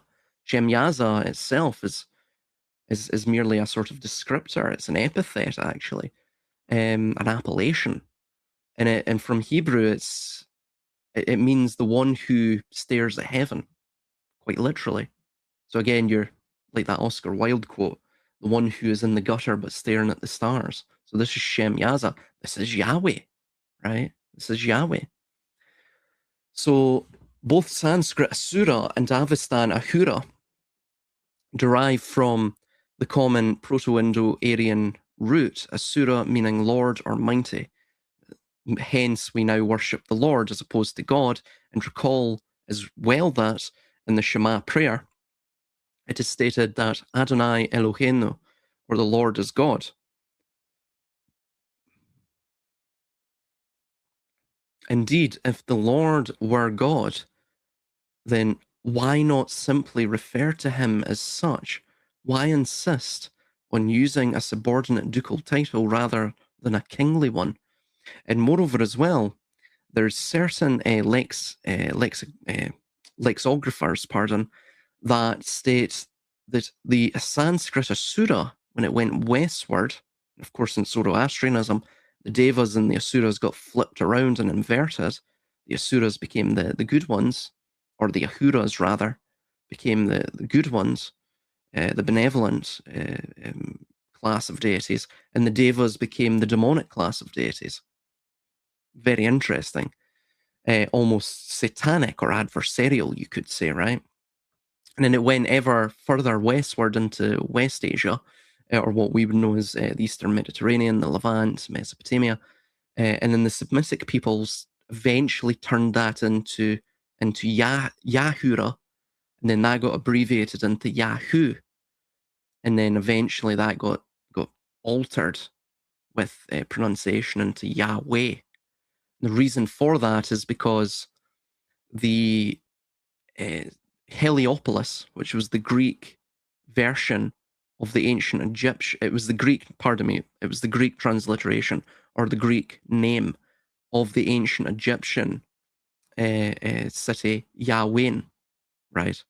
So Greeks called the city of Yawen, which in ancient Egypt means the pillars, which links with masonry, and it also links with the Sephirotic tree of life, right? Remember, there's 3 pillars. The Greeks called it Heliopolis, the city of the sun. Interesting, again, the sun, the circle, the solar cycle, the recursive cycle, like the toroid itself, and of course it relates to the idea of the plasma entity. Anyway, so this was Yawen and Yahoo, and the two conjoined through a Semitic tribe called the Shasu, who were part of the Hyksos Confederacy. And then eventually they got ousted. And there was a little back and forth between ancient Egypt and the Proto-Israelites, who were the Arameans and the Canaanites, and basically the Amorites. Canaanite means lowland Amorite, and Aram, or Aramean, means highland Amorite. Of course, after a while, they just dropped the sort of Amorite notion or epithet or a cultural identity, and they became Arameans. They created a melting pot culture, a divergent culture, and so did the Canaanites. So they were part of these areas, and the Israelites eventually emerged from them as their own distinct ethno-religious group. Ethnically, they were similar, but religiously they were divergent.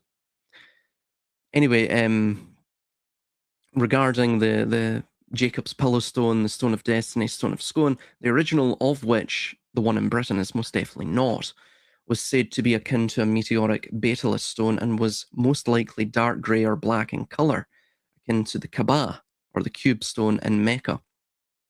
So in the idea of trapped plasma, well, if the transtemporal containment field and the essence of the plasma entity are comprised and maintained through the siphoning of or mass release of biophotonic energy, blood, or emotionality, hence the harvest metaphors for God's judgment found in many Abrahamic eschatological texts, even Genesis 1:28 states to trample things down, to conquer them, to basically entirely destroy them, and to rule them. This would explain the machinic need to industrially sacrifice human time, energy, and life force through sacrificial systems of perpetual debt ladenness. Again, the void economy, F equals minus F. Thus, it cancels each other out. It is the toroid. It's a hermetically sealed system, an enclosed system where energy can never escape. It's constantly recycled around, and it maintains itself that way. This also relates to Robert Monroe's ideas about loosh and provides a real-world explanation and the pragmatic attachment of that to that perplexingly inhuman and anti-human system. Consequently, this explains the theatre of civilizations and the hyperstitional, self-fulfilling prophecy, terrain of history too. It is designed to have us engage and release our biophotonic energy, attention or engagement, or blood, which is thus the lifeblood of the system, quite literally. Case in point, the recent White House Correspondents' Dinner and the alternate reality game being played with the Henry Martinez connection, along with the time machine and looking glass tech connection. Succinctly put, it is designed to compel engagement with the system and to stir such compulsion through the lens of permacrisis. By the way, as well, I've been thinking, and the idea that you see, for example, with Atonism. Aton, by the way, in ancient Egyptian means solar disk, so it's converse to that of Amun, which, funnily enough, was his singular religious rival. Two deities were nemesis. Amun means the hidden one in ancient Egyptian, so it's literally the hidden potential behind the sun. It is the point in the monad. The aton is the disk, it's the circular loop of the monad, right? So the aton is the material imitation of the cosmic toroidal system, right? The circle of life. And the Amun is the sort of natural or original one, right? So Aten is the simulacra of that. This is what you see of the monadic symbol. So just to point that out here, so we have this. So again, strange sort of UAP, unidentified aerial phenomenon, found in paintings and such, right? Supposedly historical paintings. So, I mean, there's a myriad of these. You'll see it discharges lightning. Very similar to, I think his name was John Constable, and his works on the amoeba-like plasma. And this ties in with Wilhelm Reich's work as well. There's the Book of Ezekiel. You have, of course, Yahweh at the top. And remember, Yahweh, very similar to Sauron in the descriptions thereof, inside this plasma contained between the two poles of, or the two columns of Barad-dûr at the top, at the pinnacle of the tower. And Sauron is a silhouette encased in fire, similar to Yahweh. The Ophanim, which, funnily enough, is similar to, I think, the zoetrope with the eyes going round the wheels. The idea is that the world is maintained through perception. The wheel of the world is maintained through perception.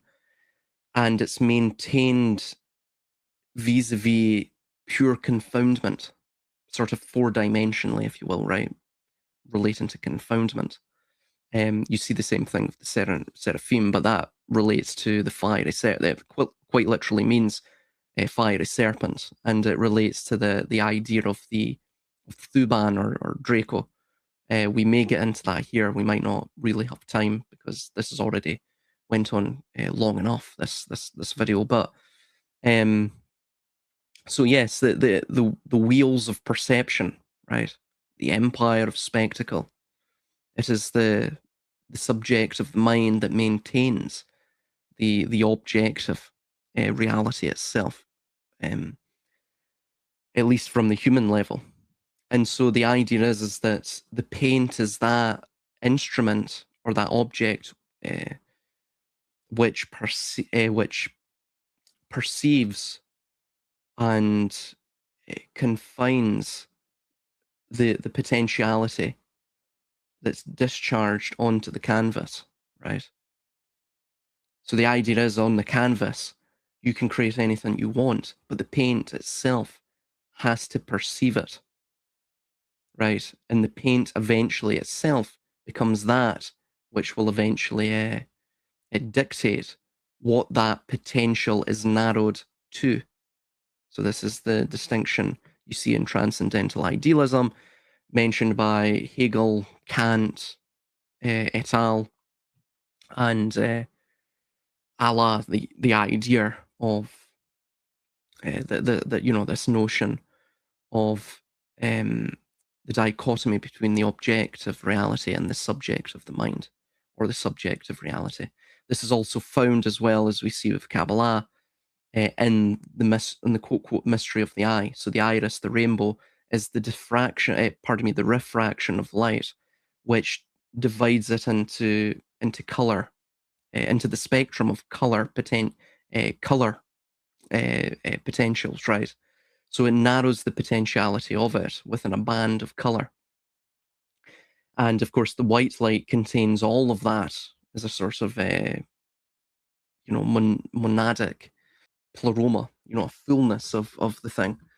And it's that the white light itself is the pupil. The pupil from Latin means orphan. So the idea is that we are severed from the original. We are an orphan, cosmically speaking. So you see here the Rupus nigra and the Polus arcticus. We're going to get into this. So that's where basically Aten and Akhenaten derive from. Akhenaten's potentially Moses. You'll have to read Ahmed Osman's work. Akhenaten is Moses. He's got another two interesting works that accompany that hypothesis, and I found the evidence quite compelling. This was the first one true God, the first monotheistic cult.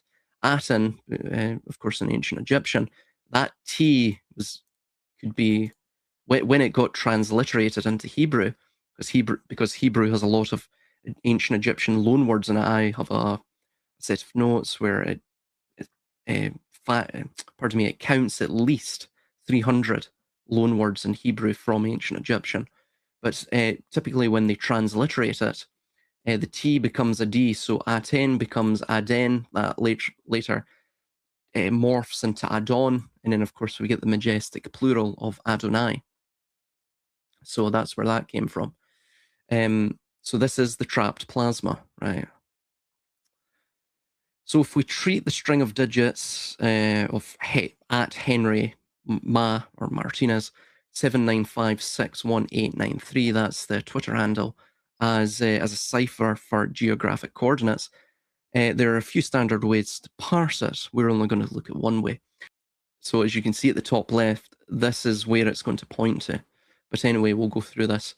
So splitting the 8 digits evenly into a latitude and longitude pair, 79.56 degrees north, 18.93 degrees east. The coordinates drop a pin in the high Arctic.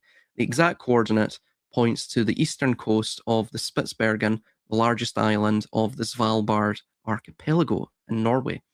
It also places us almost in an exact point between 4 streams, right? Similar to, again, the Rupus nigra, the black rock. Of course, that's why black rock.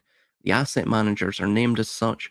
You also have the Black Stone mercenary group as well. You've got other, Black Rock, Black Stone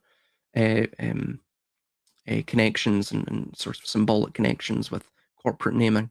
Anyway, you'll notice it also has 4 streams tying into this. So, of course, links with the 4 elements, but you can see it points to the Polus Arcticus, and the idea is around the Black Stone, these 4 rivers fed in, or streams or rivers fed into an eternal whirling pool. So again, with the idea that we see of the Lord of the Earth, typically, as we see of Yahweh, for example, and Baal and such, and even Amaru, Bel Hadad, or just Hadad, all of these characters, these deities, were typically associated with storms and war, storm and war deities.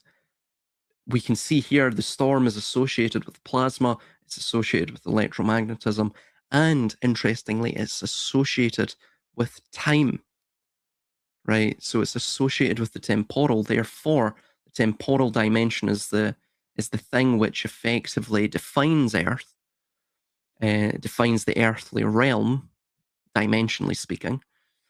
Thus, these are the lords of the world, fundamentally. The Demiurgos, Yaldabaoth, right? The Sackless, the blind one.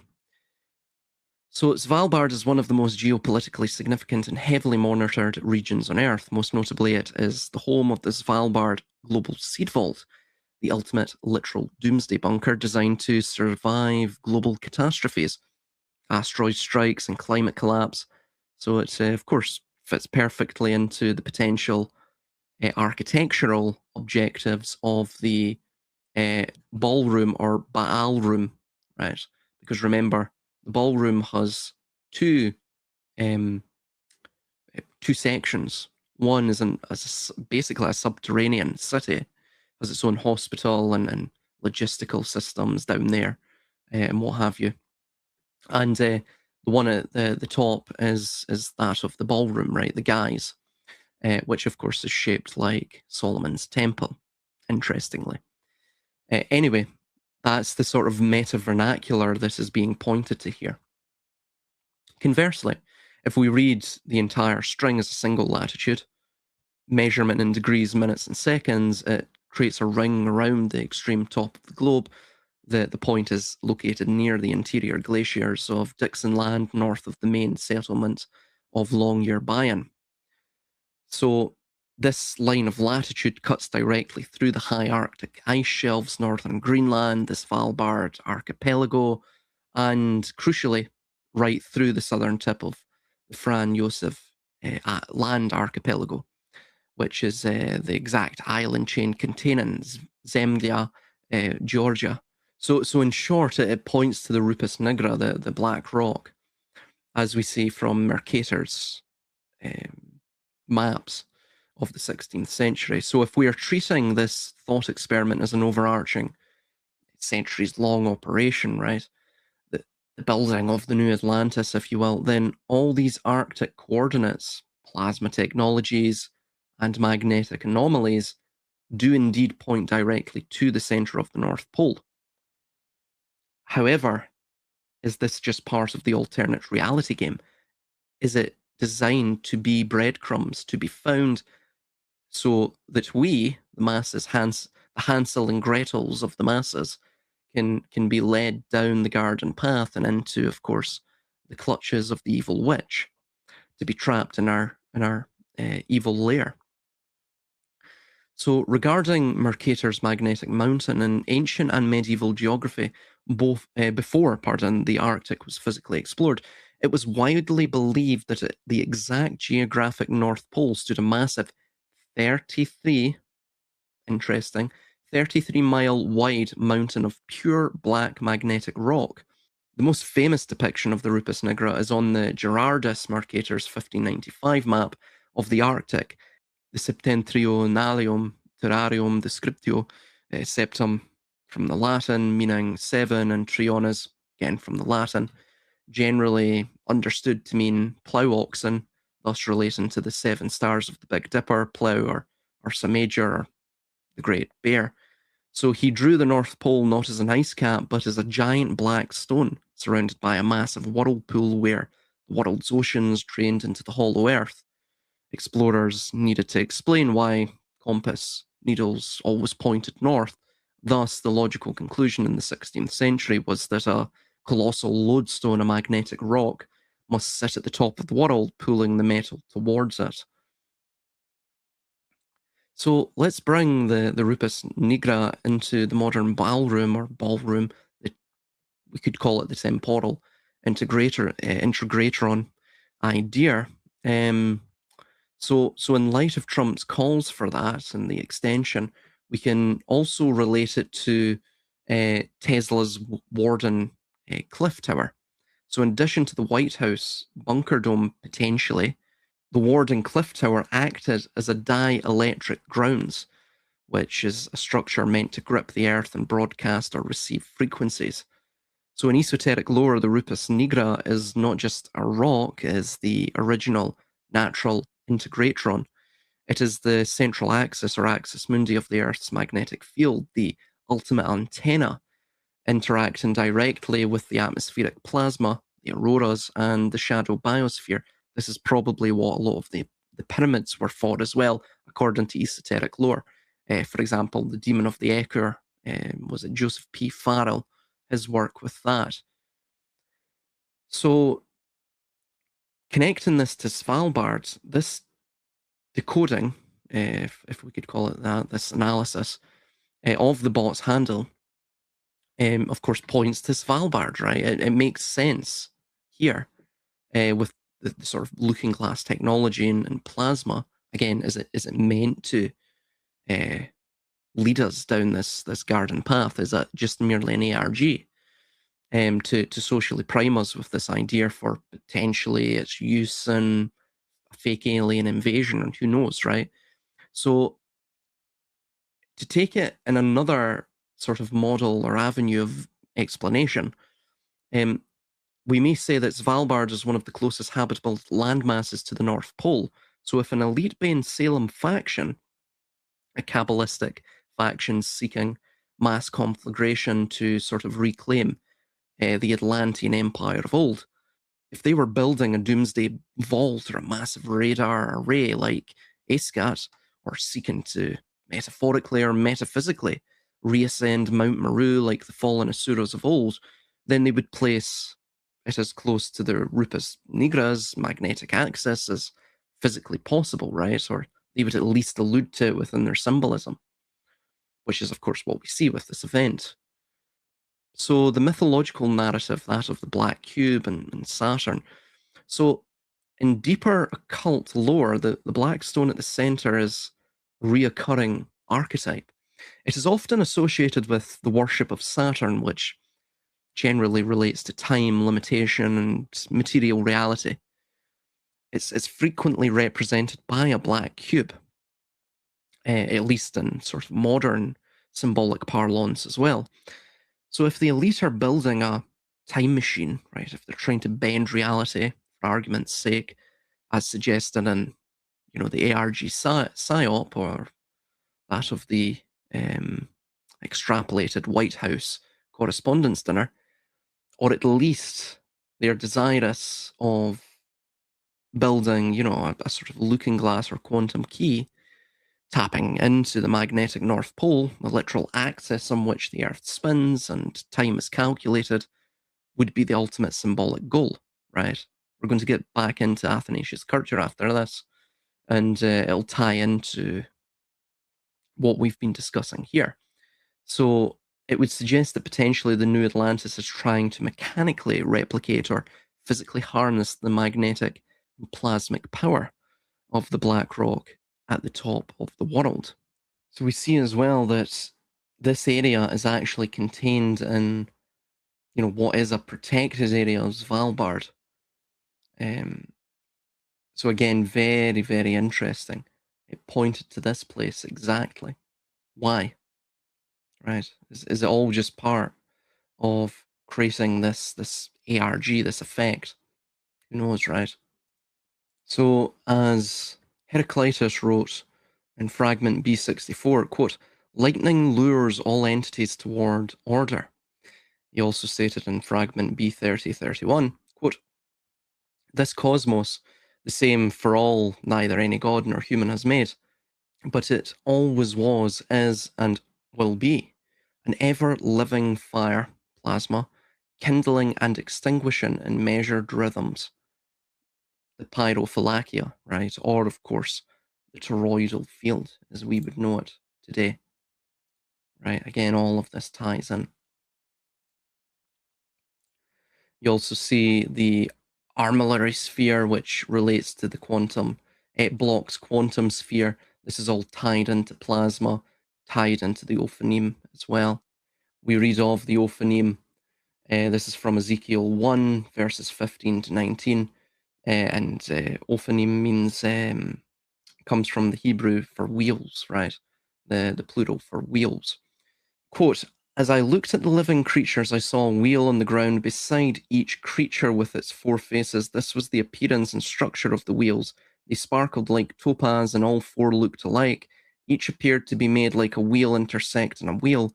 As they moved, they would go in any one of the four directions the creatures faced. The wheels did not change direction as the creatures went. Their rims were high and awesome, and all four rims were full of eyes all around. When the living creatures moved, the wheels beside them moved. And when the living creatures rose from the ground, the wheels rose. Right? So this is plasmic in nature, the way it's being described, which is interesting.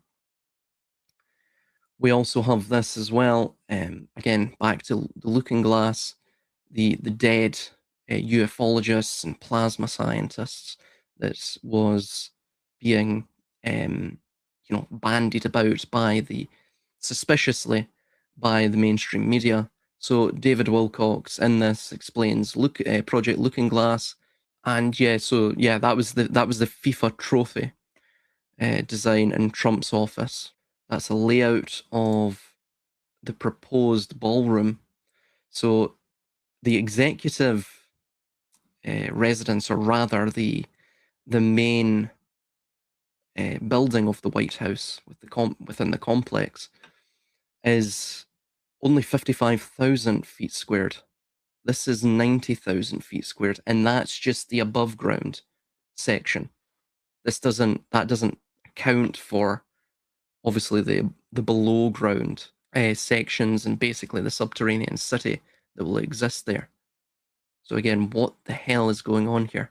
And as you can see, it's shaped very, let's just call it what it is, Judaically.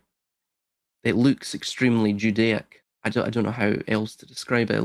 It looks similar, very similar to that of the Second Temple, the Herodian Temple. It's quite the the architecture is quite Herodian, right? It's this sort of Judeo-Hellenic architecture. But of course, we know this would be the case because he's got Jewish architects working for him. Most of their work is based around the renovation and construction of synagogues. So, that's where that comes from. As we can see here, this is the Illuminati card game, Spasm of Violence. By playing this card, you may combine two assassinations on the same target.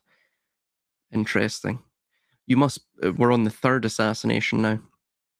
You must play both of the assassination cards as well. Pick one of the assassinations to be the main one and follow all the instructions on its card. Add the power, but none of the other effects of the other assassination.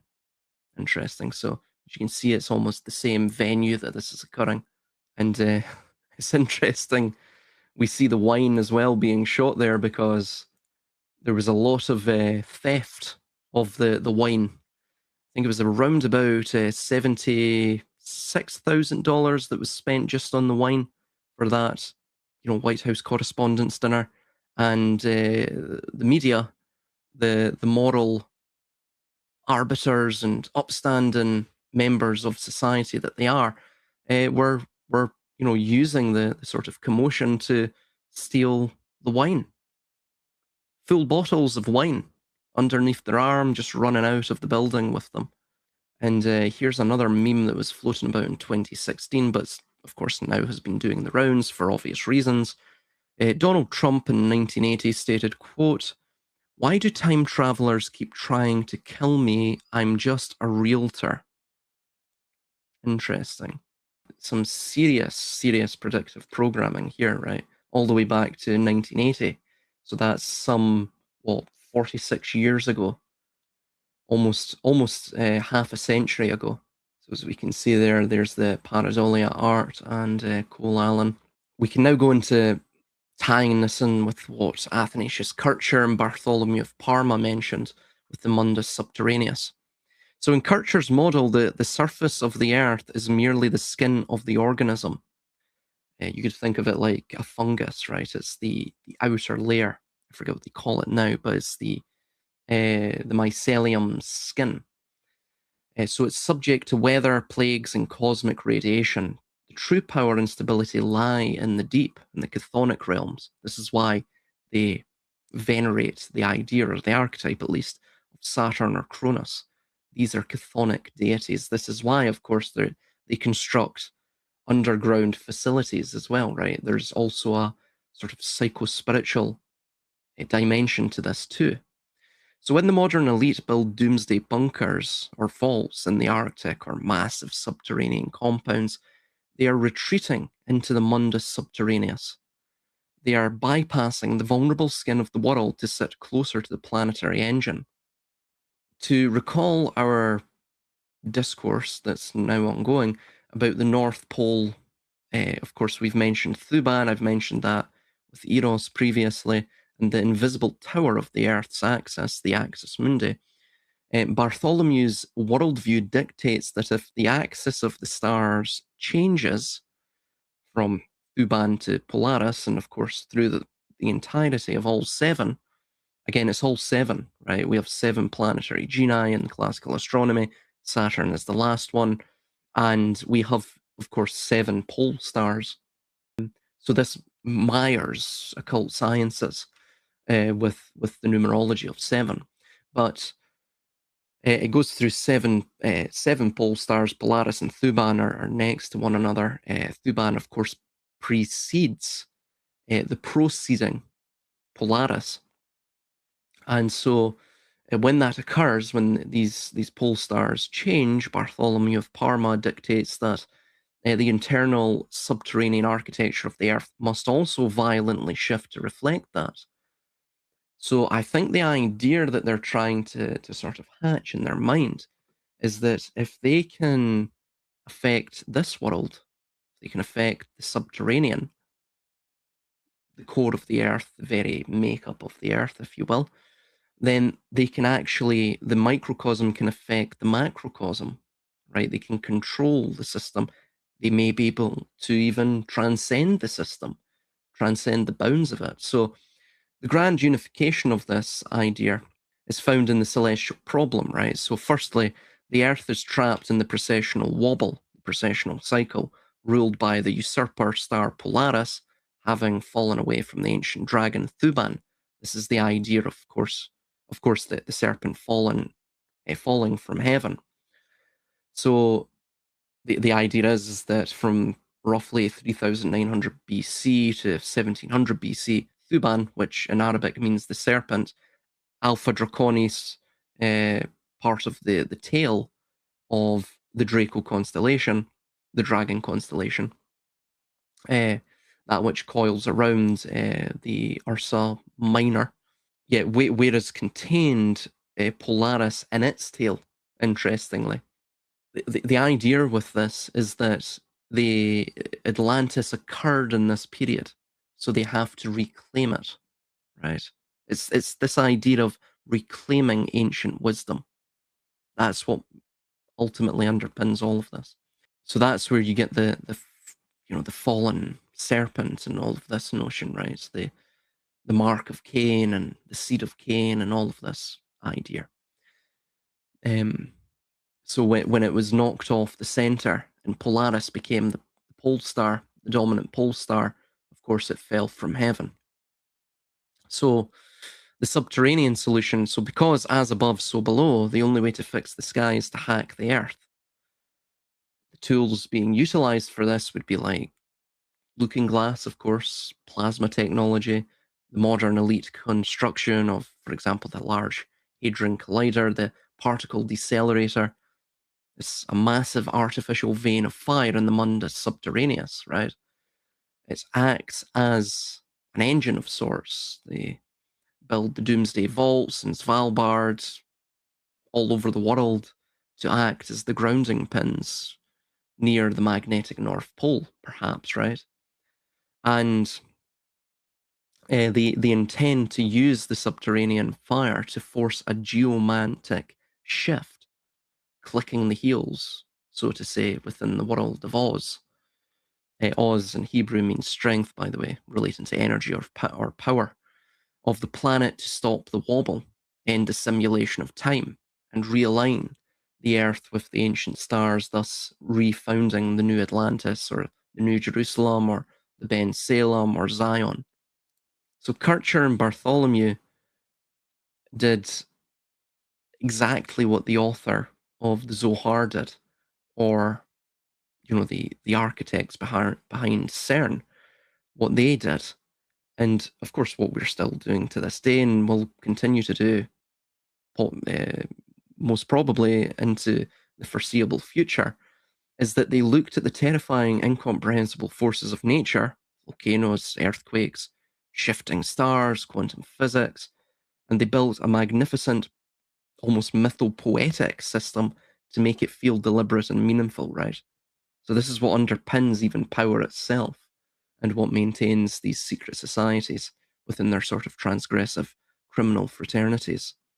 So ultimately it comes down to the idea that humanity has an impulse to believe that a secret intelligence is controlling the chaos from the shadows rather than accepting the chaos is controlling us. And power itself believes that, right? I'm not saying that is incorrect. I'm just saying it's a rather interesting impulse that humanity seems to possess there. So also to mention as well, about 3000 BC or so, so what's that, about 5,000 years ago? Again, these all align with the Anno Lucis Masonic calendar. It's year zero at 4000 BC, and that of the Anno Mundi calendar, which its year zero is October 7th, 3761 BC. And that's nearest, damn it, to the 3900 BC approximately point at which Thuban became the North Star. Very interesting. What's behind that? Who knows, right? It must have something to do with the serpent and to Thuban. Are these serpent stellar cults? Is that what fundamentally runs us today? Who knows? Anyway, that area would have been pointing almost directly to Thuban. However, today, those stars, of course, wander around very close to our own North Star now, which is Polaris. That itself almost echoes the Arctic Circle in a weird sort of way, right? Again, if you were to take the Arctic Circle and to overlay the precessional cycle on it, I bet Svalbard, to where the precessional cycle is now with Polaris, I bet Svalbard would probably point to an interesting location, probably Thuban, perhaps. Again, who knows what's behind this? So it's the idea that they want to return to the source. If we relate it to plasmic entities, the idea is that they want to create a sort of shadow biosphere through biodigitalism or a mass conflagration, a seismic changing of the Earth to revert back to a sort of Atlantean civilization, to exhume Atlantis through this. And the idea is that the end is the beginning. In esoteric cycles, the goal is often to return to the Golden Age, as we've mentioned, by building the Doomsday Bunker at coordinates that historically pointed to Thuban. Let's assume that, there is Doomsday Bunkers there. In fact, there are Doomsday Bunkers there, I do believe. There's also the Doomsday Seed vault there as well. They are basically suggesting the idea of the precessional cycle and resets. They are perhaps even communicating that they're going to try and survive a coming apocalypse so they can re-emerge when the axis aligns with the dragon once again, or they're going to try and precipitate that in some way, I don't know. So the shift from Thuban, which is the reptilian, the dragon, to Polaris, the mammalian or the bear, is often viewed in fringe esoteric lore as a sort of shift in galactic governance or energetic epochs. It may even mirror the idea that you see in our popular mythology of dinosaurs, right? So the dinosaurs died and the mammalians took over. Perhaps there's something like that written in to this, stemming from the esoteric. So, and with that, that's pretty much it. That's everything I have to cover on this this event. I'll just check. Oh yes, regarding Project Bluebeam and the fake alien invasion, with the introduction of looking glass tech and plasma into the sort of conspiratorial zeitgeist and thus the popular discourse, it almost creates an illusion of inevitability for a fake alien invasion, which would lead to a deterministic totalitarian government, right? It would bring us all together, unite the planet under a one world government. That's the general gist of that. So this is almost creating the illusion of inevitability surrounding that. It's socially priming the public. So there is that potential too, right? So yeah, I think that pretty much covers everything. The Henry Martinez thing, of course, as well. Cole Allen Thomas, I think that's his name, isn't it? Cole Thomas Allen, something like that. You'll notice as well, all of these assassins, Lee Harvey Oswald, Thomas Matthew Crooks. So why the three names? Well, the psychological reason for it, fundamentally, the cause is bureaucratic. It's to affect the human psyche.